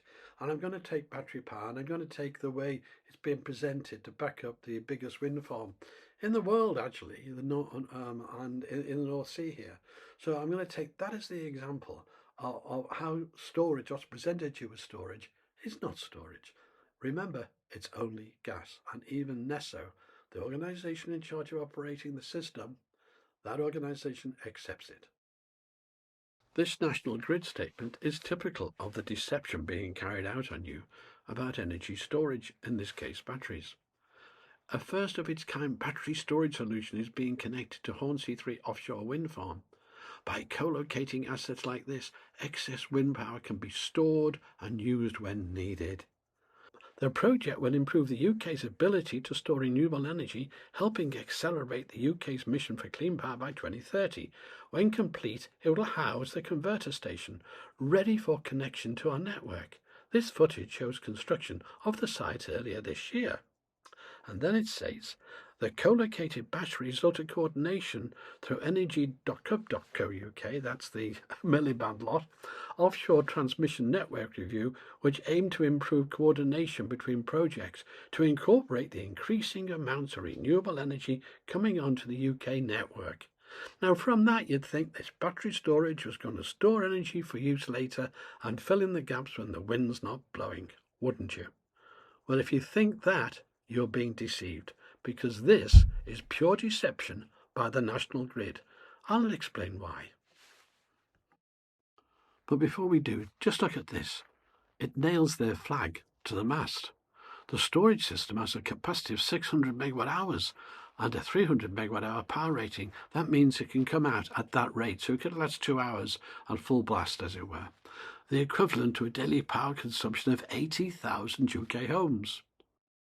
When it is windy and sunny, so that electricity generation exceeds demand, the battery will store the excess so it can be discharged later to help balance the grid. This will reduce the price volatility for consumers, as it will make more power available, including during peak periods when the energy is traditionally more expensive. It would also result in a UK energy system being easier to manage by helping smooth out the variations between supply and demand. Ørsted. So this is what Ørsted wrote. Let's take that apart. The claim is 600 megawatt hour battery can supply 80,000 homes. you can only get 480,000 kilowatt hours, 80% of the battery out, in order not to destroy the battery. So in these batteries, only 80% of the charge is usable. That equals 6 kilowatt hours per home. The daily power consumption per home, according to Ofgem for the average home, is 38.9 kilowatt hours. So on average, you get 3.7 hours out. The cost estimate of that at 75 million for 198 megawatt hours, which is one that's recently been built, is 227 million, or £2,837 per home and rising as battery reduces, plus operating costs and energy to charge. So you're looking at quite a big bill to get under 4 hours of support for those homes. That's all. But you can have 10 days, 15 days without any significant wind. And certainly we've had 9 days, 10 days without any wind. So now we can ask, for how long will that battery back up the wind farm? And there you have the answer. In actual fact, it would back up the average output of the wind farm for 24 minutes. That's all. But for the peak output, it'd be more like 10 minutes. So clearly, the battery is not meant to back up the energy as they are claiming, because it'd be such a short period as to be meaningless. It'd be minutes. So what's the real reason for the battery? And that's what we'll now look at. The true reasons for such battery storage: 1. When the wind does not blow, wind turbines suck in electricity. They need a power supply to stay viable. And secondly, what we call grid frequency stabilization. Sounds complicated? It isn't. So let's just look at those. Wind turbines use electricity when there's no wind. Vestas, and then a manufacturer turbines, specifies 55 megawatt hours a year as needed for a 4.2 megawatt turbine. With 231 turbines, much larger, 3 times the size at 12 megawatts, that works out to 36,300 megawatt hours a year is needed just to service the turbines when there's no wind. That's about 100 megawatt hours a day. So with a 600 megawatt hour battery, you've got actually 6 days, but at 80%, let's say 5 days. So even if, when you've got just a 5-day gap in the wind, the battery would be used to supply them back with the power just to keep the turbines. Right after that, they have to draw from the grid. So you can see how little this is and how that could be a better way for them to use that power, not give it to you, the consumer, to back you up for a few minutes. The national grid has to be kept in balance, with both the amount of electricity, that's supply and demand, has to be matched, but also the frequency of the electricity. And if the frequency goes out of kilter, it can bring down the grid and big blackouts. So frequency control is a very important aspect, and flywheels and batteries can be used to help stabilize this. Let me explain a little bit. Now, the red line on this graph is the amount of power in the system, the amount of electricity in the system, if you like. And the blue line is the frequency. It's normally about 50 hertz, but that is just a number. Now, when the power is within the band here, this light band as shown here, everything's fine. They have to be within a tight range of each other. But now imagine more demand coming on the system. So the red line there is rising. That would lower the frequency. That would lower it. So there's a need to keep that frequency always within tight limits. Otherwise, the system will collapse. And likewise, if the power reduces, the frequency will rise too high. So you can reverse this. And it's keeping the frequency and the amount of power in the system in balance within a tight tolerance that batteries and other regulators are used for. Flywheels are the same. So to portray this as storage is pure deception. And there is no storage solution whatsoever that is viable for renewables. Forget all the ideas, full stop.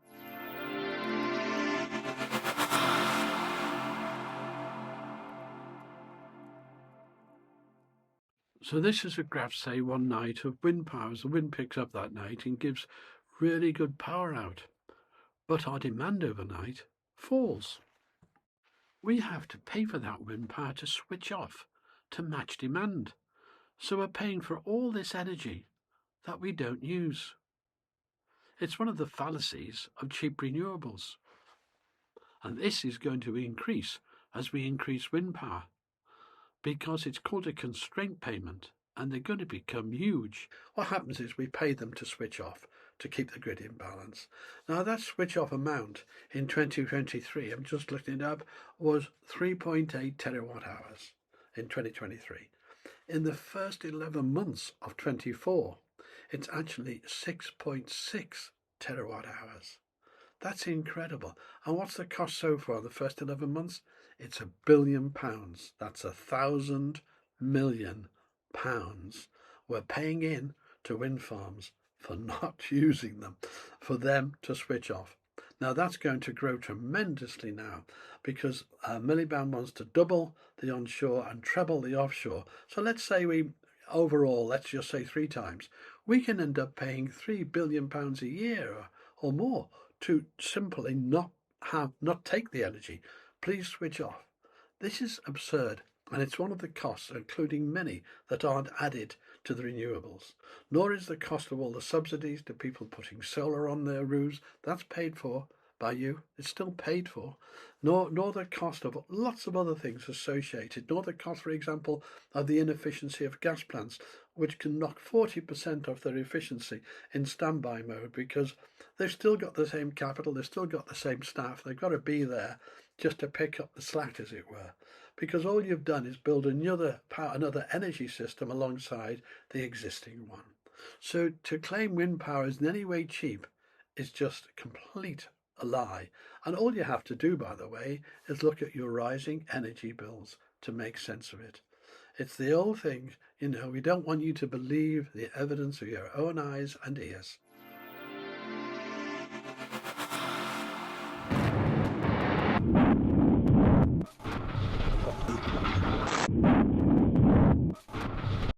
Now, a good case to study in Europe is Germany. They're currently going through a wind drought. The wind turbines have stopped. Just not enough wind. And of course, it's winter, hardly any solar. What's the result? Well, look at this report here. But before you do, keep this in mind. The last Conservative government decided to actually blow up all our coal power stations. Not keep them in storage, blow them up. Germany just closed them down, had them ready just in case. Here's the result. 2022 was the year when coal was king. At one point, it was providing more than a third of all Germany's energy. With the war in Ukraine taking Russian hydrocarbons off the market, coal from elsewhere became the easiest go-to energy source. Power stations were reactivated to burn it. Liquefied natural gas, or LNG, was another watchword. New terminals were built on the North Sea coast to accommodate supertankers carrying it.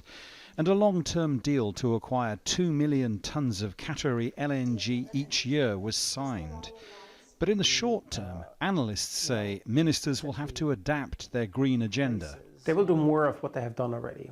Foster additional LNG supplies, make sure they can come in also through German LNG terminals, and a huge step forward will be to reduce demand. Now, wouldn't you just love what he just said there, the word salad he said there? Basically, we need to get more LNG in, more gas. Yeah, I agree with that. But then he said, another thing is we've got to sort of reduce demand. So in other words, the future is not to supply the electricity. In a modern economy, the future is not to supply it, even though things like data centers are going to require enormous amounts, or are going to have no industry at all. So this is an absolutely stupid part of the green brain, of the green thinking. It doesn't work like that. They should be supplying the customer with what the demand is, not restricting demand. And that really does expose this green madness. And it shows that Germany at least were more sensible. They didn't blow up their coal power stations. But one swallow for Germany does not make a spring. And Germany's energy crisis, Europe's leading economy, is falling behind. That was the industrial powerhouse of the whole of Europe. Germany's days as an industrial superpower had come to an end. As political paralysis grips Berlin, the energy crisis was the final blow for a growing number of manufacturers. You can't make this up. The whole of the Western economies are being destroyed on this green agenda. So you're now seeing reports like this with the UK, how net zero accelerated Britain's national decline. Widespread pushback against the plans to curb carbon emissions leaves the UK isolated. But the Professor of Energy Economics at Oxford University maybe puts it a little bit more precise. The UK has too little production, too much consumption, too little savings, and too much debt. Dieter Helm, Professor of Energy Economics at Oxford University, wrote recently, quote, "Perhaps not surprisingly, since it takes time for the politics to catch up with the economics, the new Labour government is in the process of doubling down on all four of those. So in other words, our government is making every one of those points, right, worse."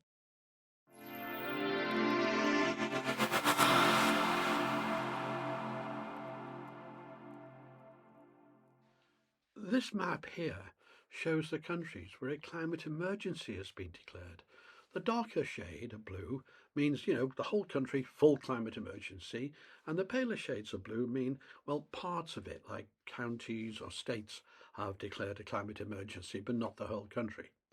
As you can see, the vast part of the world hasn't declared any sort of climate emergency, and mainly, not always, but mainly it's the Western-style countries that have declared them. And the UK, my own country, was the first one to declare a climate emergency as a country. Yes, the UK declared that climate emergency, but they couldn't define it.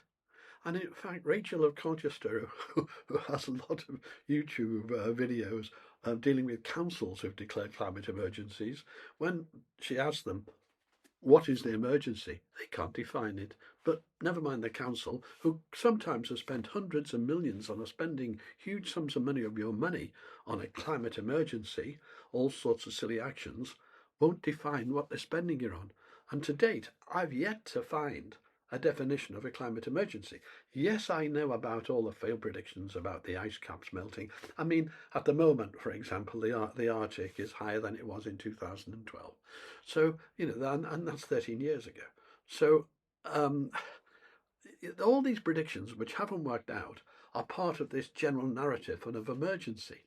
Now, what always fascinates me about this is some of the proposals to get around the emergency take longer than what they've sometimes given the length of the emergency as. So they'll say, give us 12 years, but then they'll put in proposals that consume and give off more CO2 than 12 years. So maybe take 20 years or 25 years to get the CO2 back, or 30 years.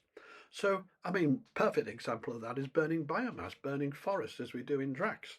So we burn all this and we say, but these are renewable because we plant trees. But those trees take 30 or 40 years. So there can't be a climate emergency within that, otherwise we've made the situation worse. The numbers don't add up. The logic doesn't add up anywhere on this. The truth is, there is no climate emergency.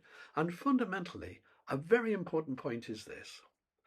The warming we've had since the Little Ice Age, since the Thames froze over in the early 1800s, the warming we've had, it started, the depth of the Little Ice Age was about 1690, 1695, and it warmed for 150 years, and then 1850, the Industrial Revolution. That's what happened. But the warmth we've had, the 1.5 or whatever it is degrees since then, has been totally beneficial to mankind. We have less extreme weather because of it, by the way, not more. But besides that, the warmth and what's happened to mankind, the growth in plants and everything else, has led to the effect of weather on mankind being reduced and reduced and reduced. So, in actual fact, it's been totally beneficial to have this warming. So, on what scientific basis did the UK government be the first to declare this climate emergency? Well, this little section from the press explains it very well. The UK is the first national government to declare such an emergency. The decision marks a renewed sense of urgency in tackling climate change, following a visit to Parliament by teenage activist Greta Thunberg.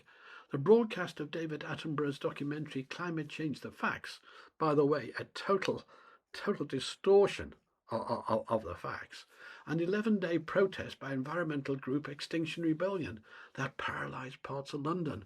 Wow, so we're reacting to this. Let's take a quick look at Greta Thunberg and her scientific basis. This is all wrong. I shouldn't be up here. I should be back in school on the other side of the ocean. Yet you all come to us young people for hope. How dare you? You have stolen my dreams and my childhood with your empty words, and yet I'm one of the lucky ones. People are suffering, people are dying, entire ecosystems are collapsing. We are in the beginning of a mass extinction, and all you can talk about is money and fairy tales of eternal economic growth. How dare you? Adults keep saying we owe it to the young people to give them hope. But I don't want your hope. I don't want you to be hopeful. I want you to panic. I want you to feel the fear I feel every day. And then I want you to act.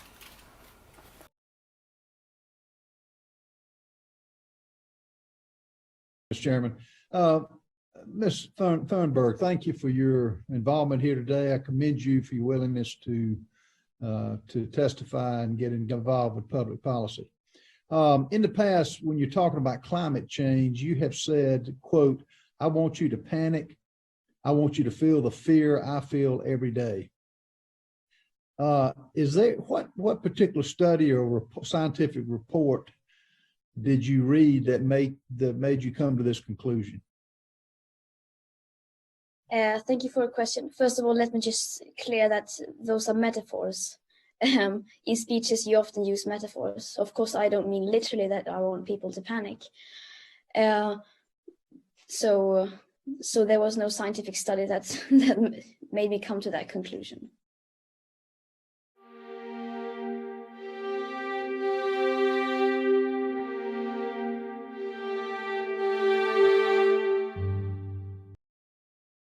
COP26 was held in the UK in Glasgow, November 2021. Boris leading the new green thrust, as it were.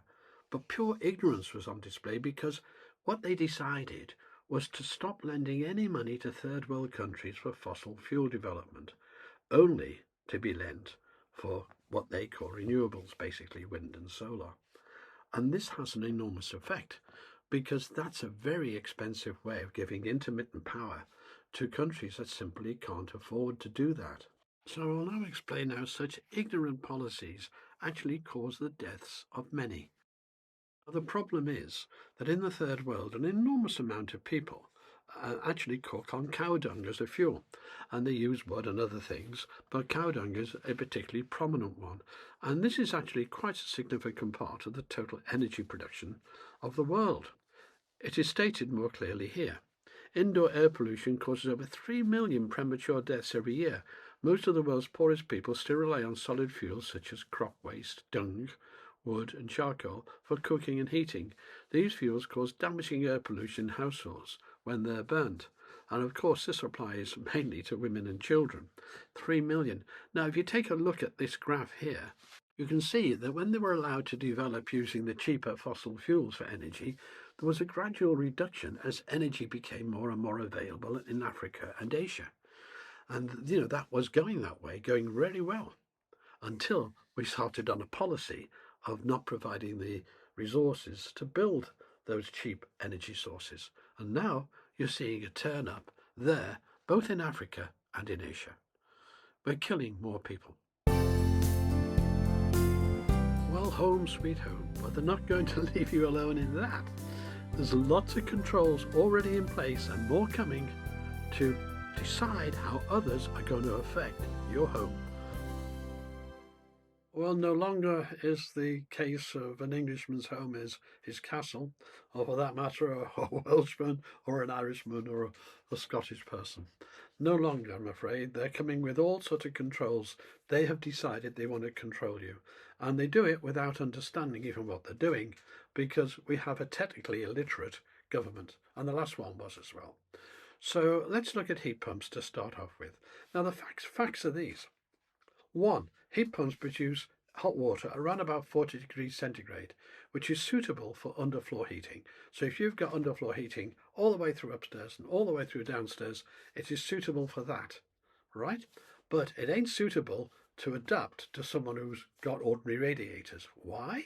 Well, the radiators you've got, whether it be gas or oil, produce hot water at 73 degrees centigrade, not the 40 of the heat pump. And therefore, you would need, for every 10 radiators you've got now, you'd need an additional 12. The ratio is 2.2 of what you've got.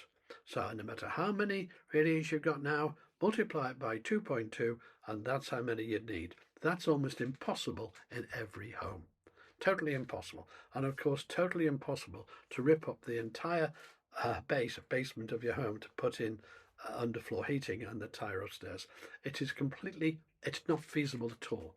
So for the vast majority of existing homes with radiators, forget it. Heat pumps are not on at all. You can do it in new homes, but then you have to put underfloor heating in. That's the first point. And the second point is a recent announcement by the government where they're backtracking on heat pumps, the cost. It says this: heat pumps running costs can be similar or higher than gas boilers, despite being 3 times more efficient. Well, actually, that's not true. They're not really 3 times more efficient. Anyway, we'll carry on. Because they use electricity rather than gas, so they can be a higher price because they use electricity. But I thought the electricity was supposed to be cheap, and I thought gas was supposed to be expensive.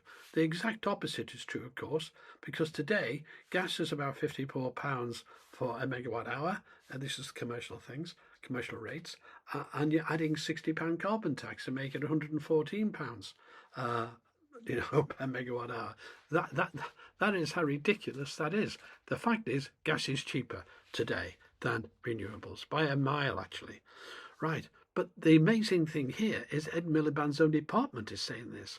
And to assist with heat pump running costs, the consultation, there's going to be a consultation, will set out new heat pump efficiency proposals which expect to deliver bill savings. We'll stop there.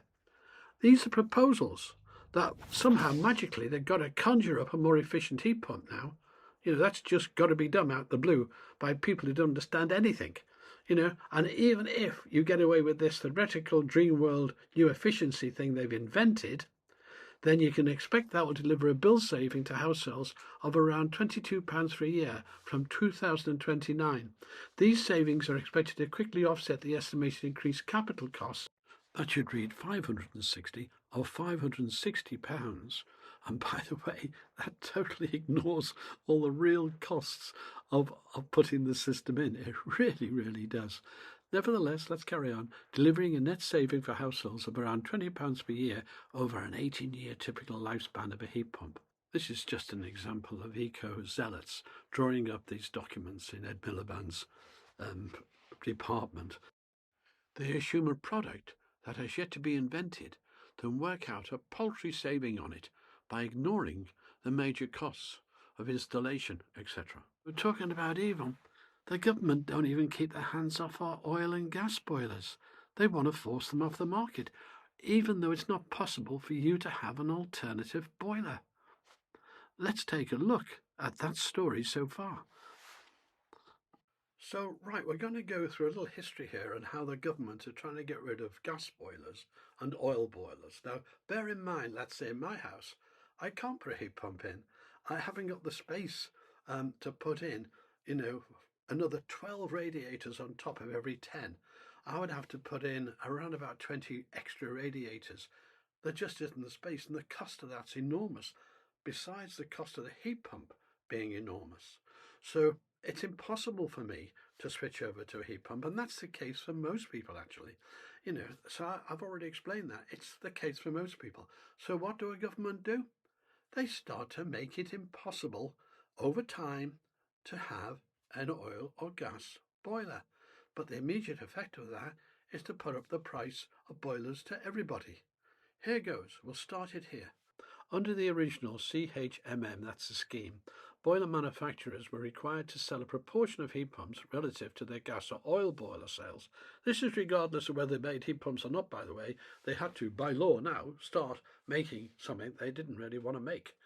But that's the way the government works these days. It interferes with businesses without any understanding of the effects or anything about it. Anyway, the key details of this initial regulation included quota targets. So initially 4% of boiler cells had to be heat pumps in 2024, and these targets would now be 6% in 2025. Severe penalties. Non-compliance fines were set at £3,000 per missed heat pump in 2024 and expected to increase in subsequent years. So you keep winding up the fine to extinguish the sales of boilers, of the traditional boilers. Market challenges. These regulations applied only to large manufacturers selling more than 20,000 boilers annually in the UK, excluding smaller firms. Well, that's got all sorts of implications, by the way. Right, which means that smaller firms can start to sell them and then compete with the higher ones who are limited because of the fines. And they just change the rules as you go, as it were, to get rid of the boilers.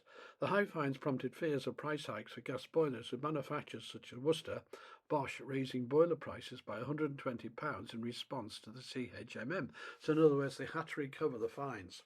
And so on this percentage, say they missed it by 2%, they just calculated those fines and added them to the cost of every boiler. That's how it started off.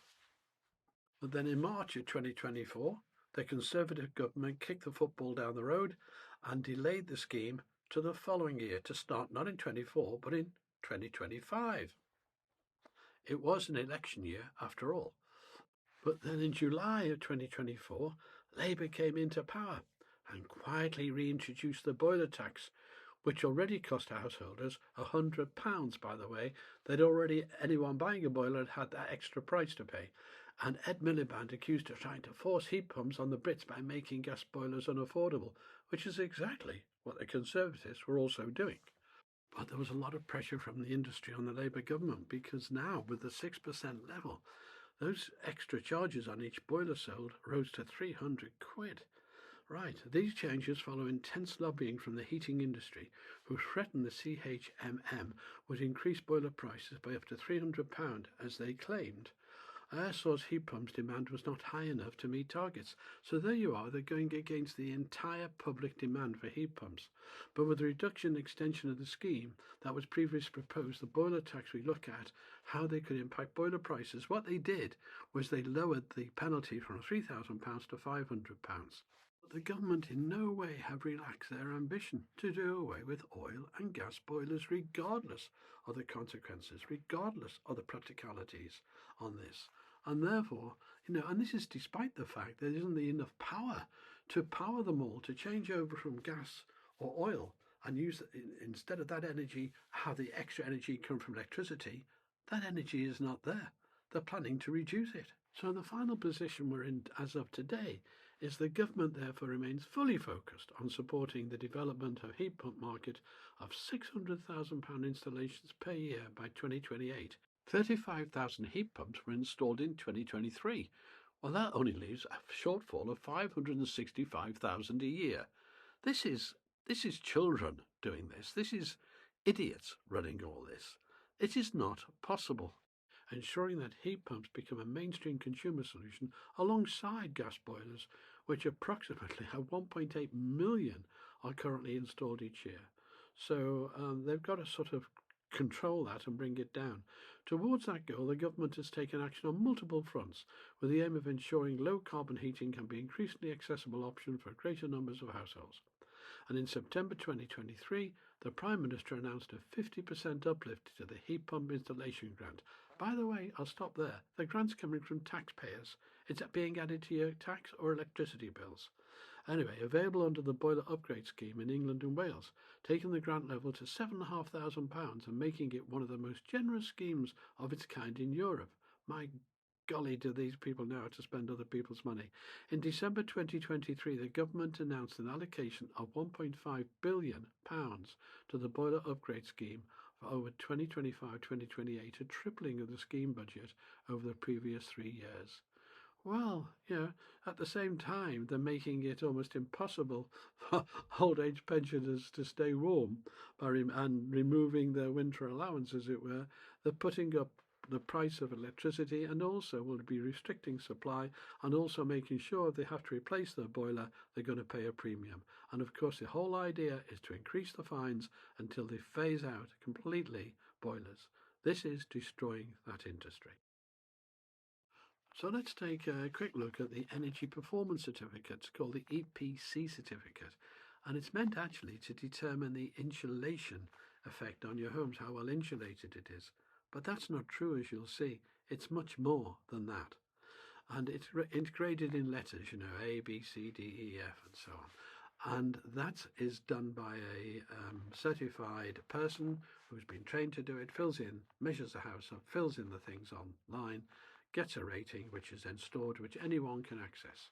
Anyone in the world can access that online for a postcode and your house. So you know how efficient the energy is in your house. And so we're going to look into that. Well, we'll start with commercial properties. Landowners of commercial properties in England and Wales are prohibited from granting a new lease unless the property has an EPC rating of E or higher, except in certain exemptions. This does not currently apply to existing leases, and that was the previous government, still the case today. So what they're saying here is, you've got to have a rating of E or higher. That's not always possible. And as I go into this, you'll see why. But, they're beginning to interfere with what can be let out, as it were. But of course it gets worse. Scotland has moved this minimum rating up, or is planning to, from 2025, which is just next year, to a rating of C. And that involves all sorts of things I'll be explaining. In Northern Ireland, you're okay. There is no minimum rating for rental properties, but they are looking at it, of course. I'm going to use my home and my experience as an example. I've got a 100-year-old home. It's about 100 years ago. It was built. It's brick, and it's cavity wall brick. Now, I immediately bought it, installed new windows and doors right the way around the home. I insulated as highly as I could in the attic. In fact, I trebled the insulation way past what people normally advise. I did all I could to insulate the home. Then I'm left with options like heat pumps. Well, they're out because it's all radiators and solid floors downstairs, etc. But even if it wasn't, the cost would be enormous. I'd have to basically put in about another 20 odd radiators, which there isn't space for, and the cost of that would be ginormous. It'd be ripping the house apart. So heat pumps are out, and then I'm left with cavity wall insulation. Well, there's so many problems. I've had it before, and it caused a lot of damp, so I don't want that. I mean, there's an example here from the news of spray foam insulation ruined our house sale. Yeah, because you put the spray foam and you get all these problems. So I really couldn't do any more. And then I'm told, no, you can improve. How? Heat pump? Well, I can't do that. Now, a heat pump's got nothing to do with insulation. So this rating is also pushing the green agenda. And believe it or not, if I put solar panels on the roof, that doesn't change insulation, but it does move me up. So unless I install solar, which I don't want to do because it's not economic to do it here in the UK, except if you're being paid for, of course, by other taxpayers. There's a lot of that going on. It's in the billions now. So I'm really limited. So the highest I can get is an E rating on my home. But there's plans here to gradually move up to C before you can lease out your home. And I think they're going to bring in, probably anyway, restrictions to sell your home below a certain value. What it's going to do is make the housing market, the rental housing market, extremely expensive because it's going to restrict supply. And a lot of people who lease out the houses, rent out houses, are getting out of that. They're just getting out of it. And so this is micro-government interference with your lives. This rating is not just insulation. I don't think it is. This is part of the changing the behaviour of people, changing what you eat, changing how you eat home, the lot. And this is being driven everywhere. Yet our Prime Minister, who is a man completely out of his depth as Prime Minister, completely, makes such statements like this. We set out the target, which is an important, ambitious target. What we are not going to do is start telling people how to live their lives. We are not going to start dictating to people what they do. You can't believe this. I mean, You're not meant to actually believe the evidence of your own eyes and ears. And yet his own climate change committee, the one who really controls this, are completely off the planet as regards policies, state this. Britons will have to fly less, eat less meat and use public transport more often to hit the net zero goals. The government's main climate change advisors have insisted. That's the Climate Change Committee. And to add to that, Bill Esterson, who's the chairman of the UK Parliamentary Energy Committee and a leading Labour member in Starmer's own parliament, stated people will have to adjust their habits to meet net zero emission goals for 2030. So over the next 4 or 5 years, you've got to meet these goals. But Starmer sort of makes statements that are totally detached from this. It gets worse. Chris Morrison, the editor of the Daily Sceptic, in November 2024, summed up the situation very well. I quote, "After 2030, consider that all beef, lamb and dairy will be banned and replaced by new diets. Then there is a massive 45% cut in most common building materials such as cement, along with similar reductions in road freight traffic." Now just consider that. They're wanting a new building programme, they're wanting new infrastructure, they're wanting all this, the government, but they're going to have to almost half the amount of cement, because cement obviously is a big producer of CO2. After all, the limestone is basically dead animals. So how they're going to manage the building of 1.5 million homes without the cement, I have no idea. The attack on farming will be remorseless, with fertiliser restriction halving the direct emissions from the soil. And these are quotes from different reports that he's using here. To sum up, widespread rationing and blackouts, along with food, holiday and travel restrictions, all within about 60 months. That really sums it up well, Chris. Thank you. Today, right in front of your eyes, you are witnessing the destruction of the entire European car industry.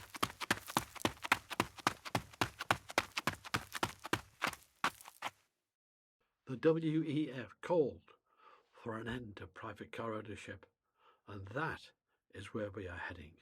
Starting this year in 2024, 22% of all car sales must be electric vehicles, and that rises each year until you get to 2030, just 5 years away, when it has to be 80%. And for each petrol, diesel or hybrid car you sell over your quota, it's £15,000 fine. The problem is that people do not want EVs. Some do, yes, but nowhere near enough. And the reasons for this are very simple. The price is extremely high. And on top of that, there is not going to be enough charging points, nor the energy to supply the charging points. Let me explain. Very simply, if you have to take all the energy from the diesel and petrol used in light vehicles, that's vans and cars in the UK, right, and replace that with electric, that amount of energy is not being provided for in the plans. Rather, we're reducing the amount of energy by 2050 by 30%. On top of that, if you actually calculate the amount of battery power needed to just change over our vans and cars in the UK, that's our light vehicles in the UK, to electric, there aren't enough resources in the world, let alone the resources for any other country. So no one is doing the simple maths on this. Even applying that sort of demand, that growing demand, onto the mineral resources of the world would increase prices enormously, way above today's levels. Then, of course, we have the range problem. Now, whilst the range would suit lots of people, it doesn't suit lots of other people.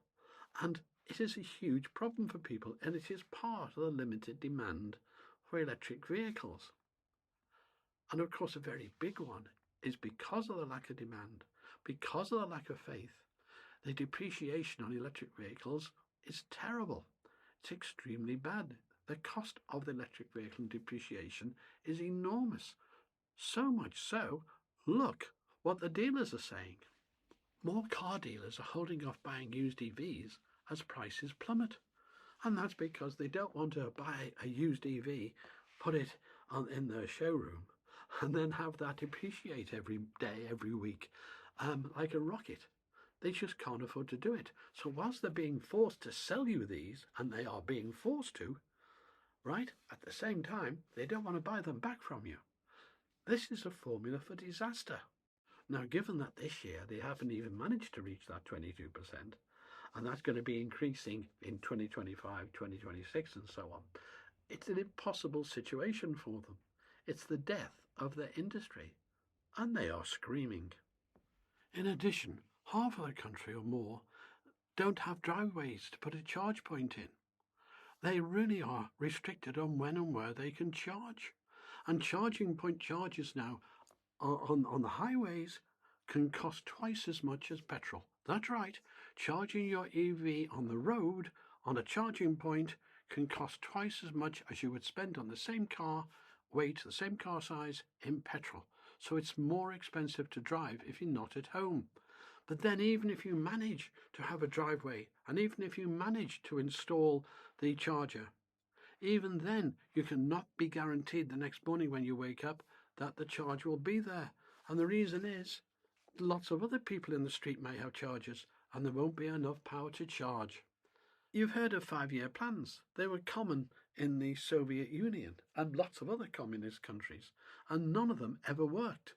They're called command and control market, where the centre tells the market what to do. It, in effect, tells you what to buy. It tells you what not to buy, etc. It doesn't work. And before I move on to the screaming of the car industry in Europe, I want to make this clear. This is a communist-style 5-year plan right through all the net zero work. But in the meantime, during this 5-year plan up to 2030, we are destroying industry after industry. Just listen to this screaming from the car industry. With Volkswagen, things are so bad in Germany that Volkswagen, for the first time in its 87-year history, is planning to close at least 3 of its factories, lay off tens of thousands of employees, and downsize its remaining German plants. It's even talking about opening plants up in the Far East instead. And just this week, Ford announced it was cutting 4,000 jobs, mostly in Germany and the United Kingdom, a 14% cut in its European workforce. Ford cited weak BEV demand, poor government support for the BEV shift, and competition from subsidized Chinese automakers. But it doesn't stop there. Vauxhall is to close its Luton factory. That's the only factory now that makes vans in the UK, so all vans will have to be imported. And of course, famous companies like Audi closing factories. It's right across the entire spectrum of car makers. The whole industry is being devastated, absolutely devastated, in the name of some sort of madness I call political CO2. But any industry has satellite industries, such as the car industry. Steel, for example. German steel giant is to slash 11,000 jobs in this deindustrialization. So it's just carries on. Bosch, again, a satellite industry reducing jobs. We are looking at hundreds of thousands of jobs being sacrificed on Ed Miliband's altar. And don't believe a word Ed Miliband and the like tell you about green jobs.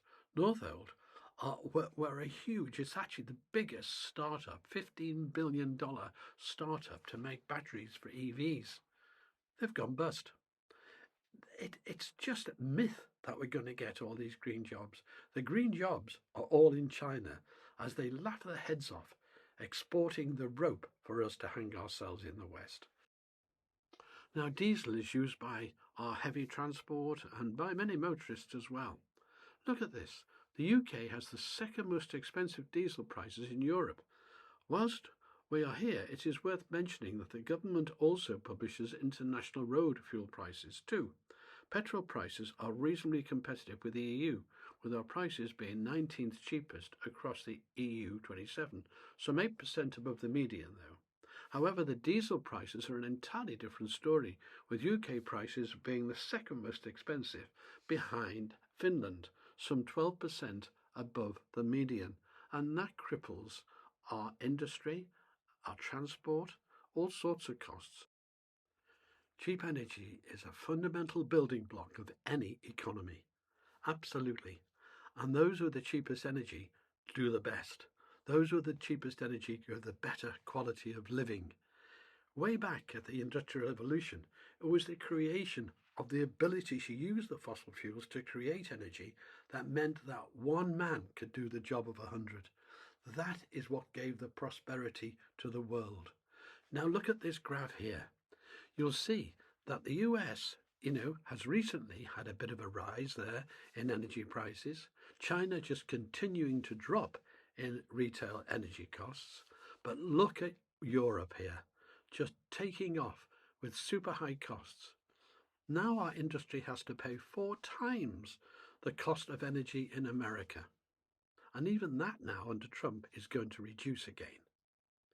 In the meantime, China just gets better and better and better, making it impossible to compete with them.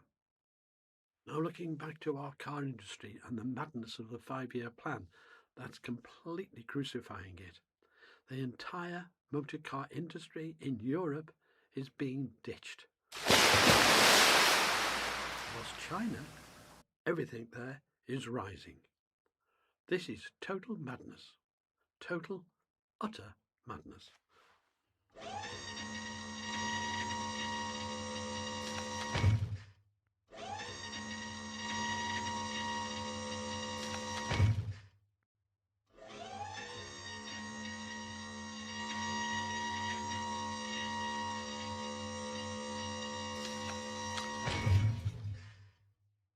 It's a difficult target. It's an achievable target, but it's not about telling people how to live their lives. I'm not interested in that. I am interested in making sure that their energy bills are stable, that we've got energy independence, and that we also, along the way, pick up the next generation of jobs, which will be measured across the United Kingdom, good, well-paid jobs in every community. I'm very interested in that. So there we are, a Prime Minister totally out of his depth. He claims he doesn't want to interfere with your lives. What about your cars? What about the millions of jobs that are being lost? Whole industry being destroyed? What about controlling your boilers, even though you can't even change them in many cases? In every aspect of your life, travel, they're going to restrict air travel. You name it, he's interfering with your life. And on top of that, he actually thinks that in every community we're going to be making solar panels, are we? 98% of the world's solar panels are made in China, and they can make them for half the cost of anybody else. Look, this is total delusion, and the only conclusion you can reach about our Prime Minister is he's totally out of his depth. He's totally incompetent. But then he shares that with the whole of the front bench of the Labour Party. So all that destruction of our steel industry, our car industry, our aluminium industry about to go, no longer going to be making vans in the UK, only importing them. No matter which industry you look at, with high energy cost, they are uncompetitive. We are doing all this for what? Let's assume they're right. Let's assume that the CO2 molecule is true and is going to make the world warmer. All of this would make no difference at all, because the rest of the world is ignoring it. And not only that now, the worm is turning, because America certainly is going to reject all this nonsense, thankfully, and more countries are doing just that. Argentina is heading that way. Some of the Far East countries are heading that way, at least in rejecting the nominal proposals they made. China just ignores a whole lot anyway. I mean, just ridiculous. So all of this is for nothing except the virtue signalling to say we need to give an example. That is our politicians' ability to puff their chests out and ruin the UK economy, and with it our fabric of society. The very fabric of society is in danger here because of these stupid policies. And that stupidity doesn't stop there.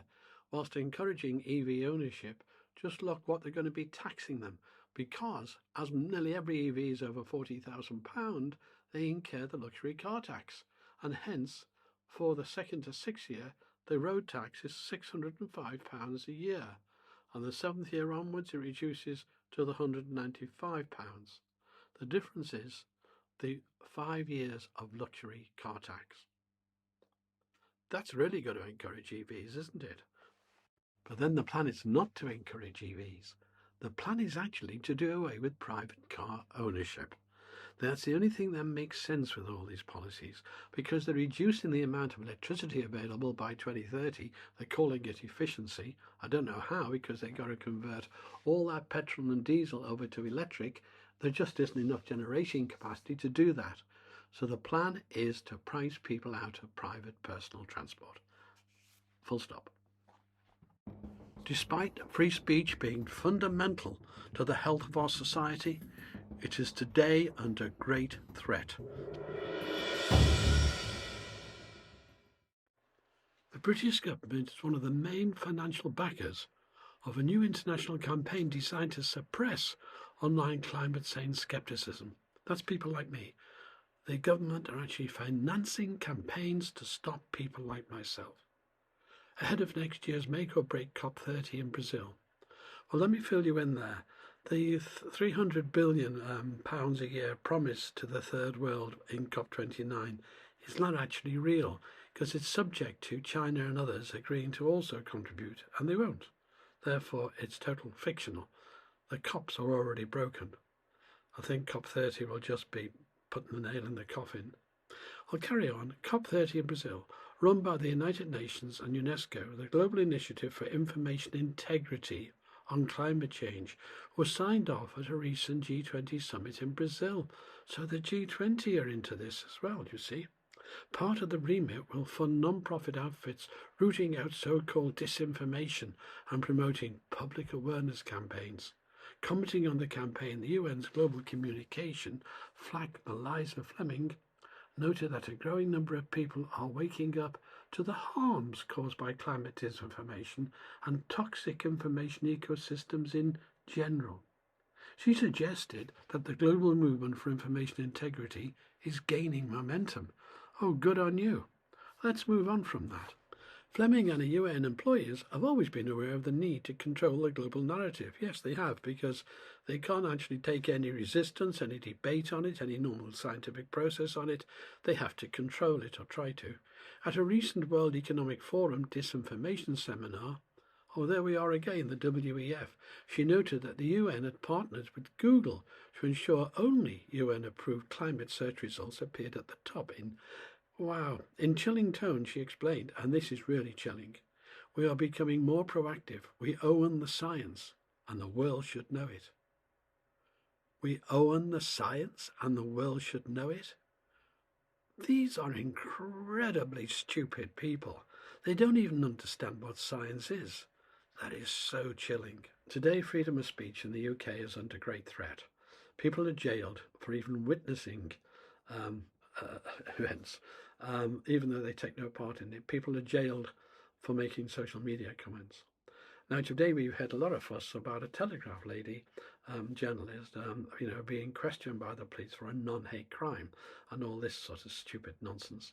And it's a big profile because she's a respected Telegraph journalist. I totally agree with her point of view, and what happened to her was wrong. But at the same time, we totally condemn people like Tommy Robinson. Now, I have known Tommy Robinson for a number of years. I know he's the least racist person I know. I know a number of his friends who are of different ethnic backgrounds, as it were, and love him. And why am I raising this now in this video? It's to do with freedom of speech. The point is, whilst there's a great deal of fuss made over a Telegraph journalist, there's no great deal of fuss made about Tommy Robinson being in jail, basically for nothing. And there's certainly two-tier policing here. So I would say this: until our society can, instead of just condemning people out of hand on basically all the assumptions you've been told about people like him, instead of doing that, when the day comes that people can honestly look at the evidence on, say, Tommy Robinson and understand what's going on, then at last we'll have freedom of speech. Then at last we'll understand that it isn't just, if you like, the middle class journalist there has to be a fuss over.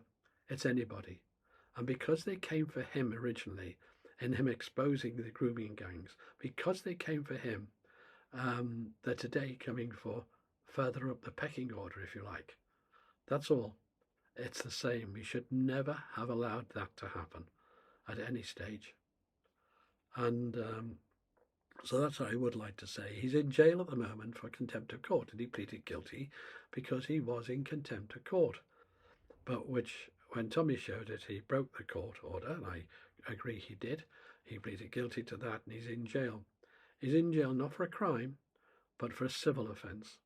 But because of the way he is, he can't be in the general population of the jail because he'd be murdered. So he has to be kept in isolation. And I think that's terrible. I really, really do. This isn't a plea for Tommy. This is a plea to get people to understand that when the day comes that we can see the truth and stick up for anyone in our society, anyone who in trying to expose things, in trying to bring the truth to you, is pillarized and, is just completely condemned left, right and centre. Now, I still will vote Reform at the moment. That is because they are the nearest party to my views. Do I agree with all they say? No, I don't. I think the way they dismissed the recent huge crowds of 40,000 and odd in the UK that gathered in London with the Tommy Robinson 3 rallies, all of which were peaceful, no trouble at all, yeah, no big piles of litter left behind, totally respectfully done. And yet you've got Richard Tice saying, he doesn't want to be involved in that lot, as it were. That disappoints me. But it doesn't stop me voting for Reform, because I have to vote for the nearest thing to my way of thinking.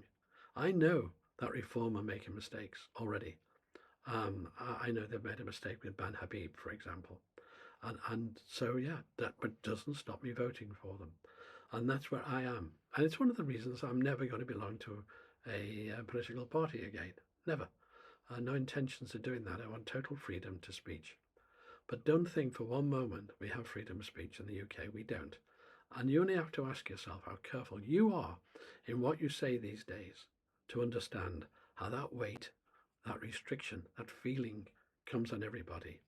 And we've got to end that. And until we end that, we ain't got freedom of speech. I have no confidence whatsoever in our Home Secretary, Yvette Cooper here. Concerning freedom of speech, she hasn't got a clue.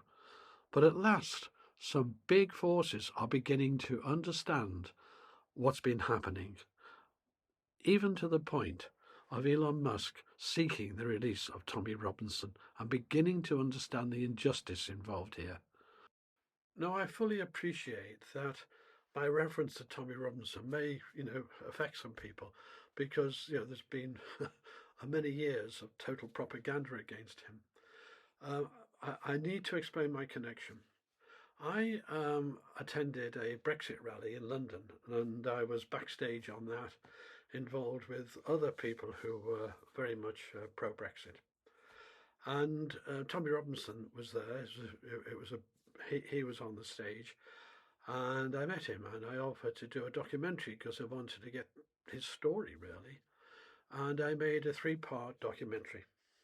It's called The Real Tommy Robinson. Now, I can't put links below because they'll be deleted, but all you have to do is Google The Real Tommy Robinson by Paul Burgess, and it's 3 episodes. It goes from his birth. I have the man crying on it, not for him, by the way, but for some victims. And I do go through all his crimes, and I don't gloss over them at all. So everything is there. And if you're going to judge him, all I ask is you watch those 3 50-minute episodes, and I think you'll find they draw you in. I put a lot of production time into them. And that's where I met the man. And he's not right-wing, far-right, like people say. He's not far-right at all. And he's a man of great compassion with many multi-ethnic friends. And don't forget, he campaigned on Black and White Unite right in the early days before he left the EDL, which got out of hand. So that's what I'd ask you to do, is watch that. Now, just like they're coming now to silence and censor people higher up the pecking order than Tommy, I think they're also coming for people like me now on climate change. And the UN are really beginning to get this going. And guess what? Our own government has joined in financing, basically, I believe, trying to shut people like me down. I'm willing to go to jail for doing what I'm doing on climate. I really am, if I have to. I don't want to go to jail, and I've never been in trouble with all my life, you know. So I would do that rather than give in this, because, you know, I'm 80 this month. It's January now. I've been making this for a few weeks, this video, and I just don't want to leave the world for my grandchildren the way it is. I at least want to see some hope coming into the world, and I think there is hope coming into the world. So that's where we are. And I would like to, at this point, thank you for watching. I appreciate you couldn't have watched it all in one go or anything, but I do hope you got something out of this documentary. Thank you.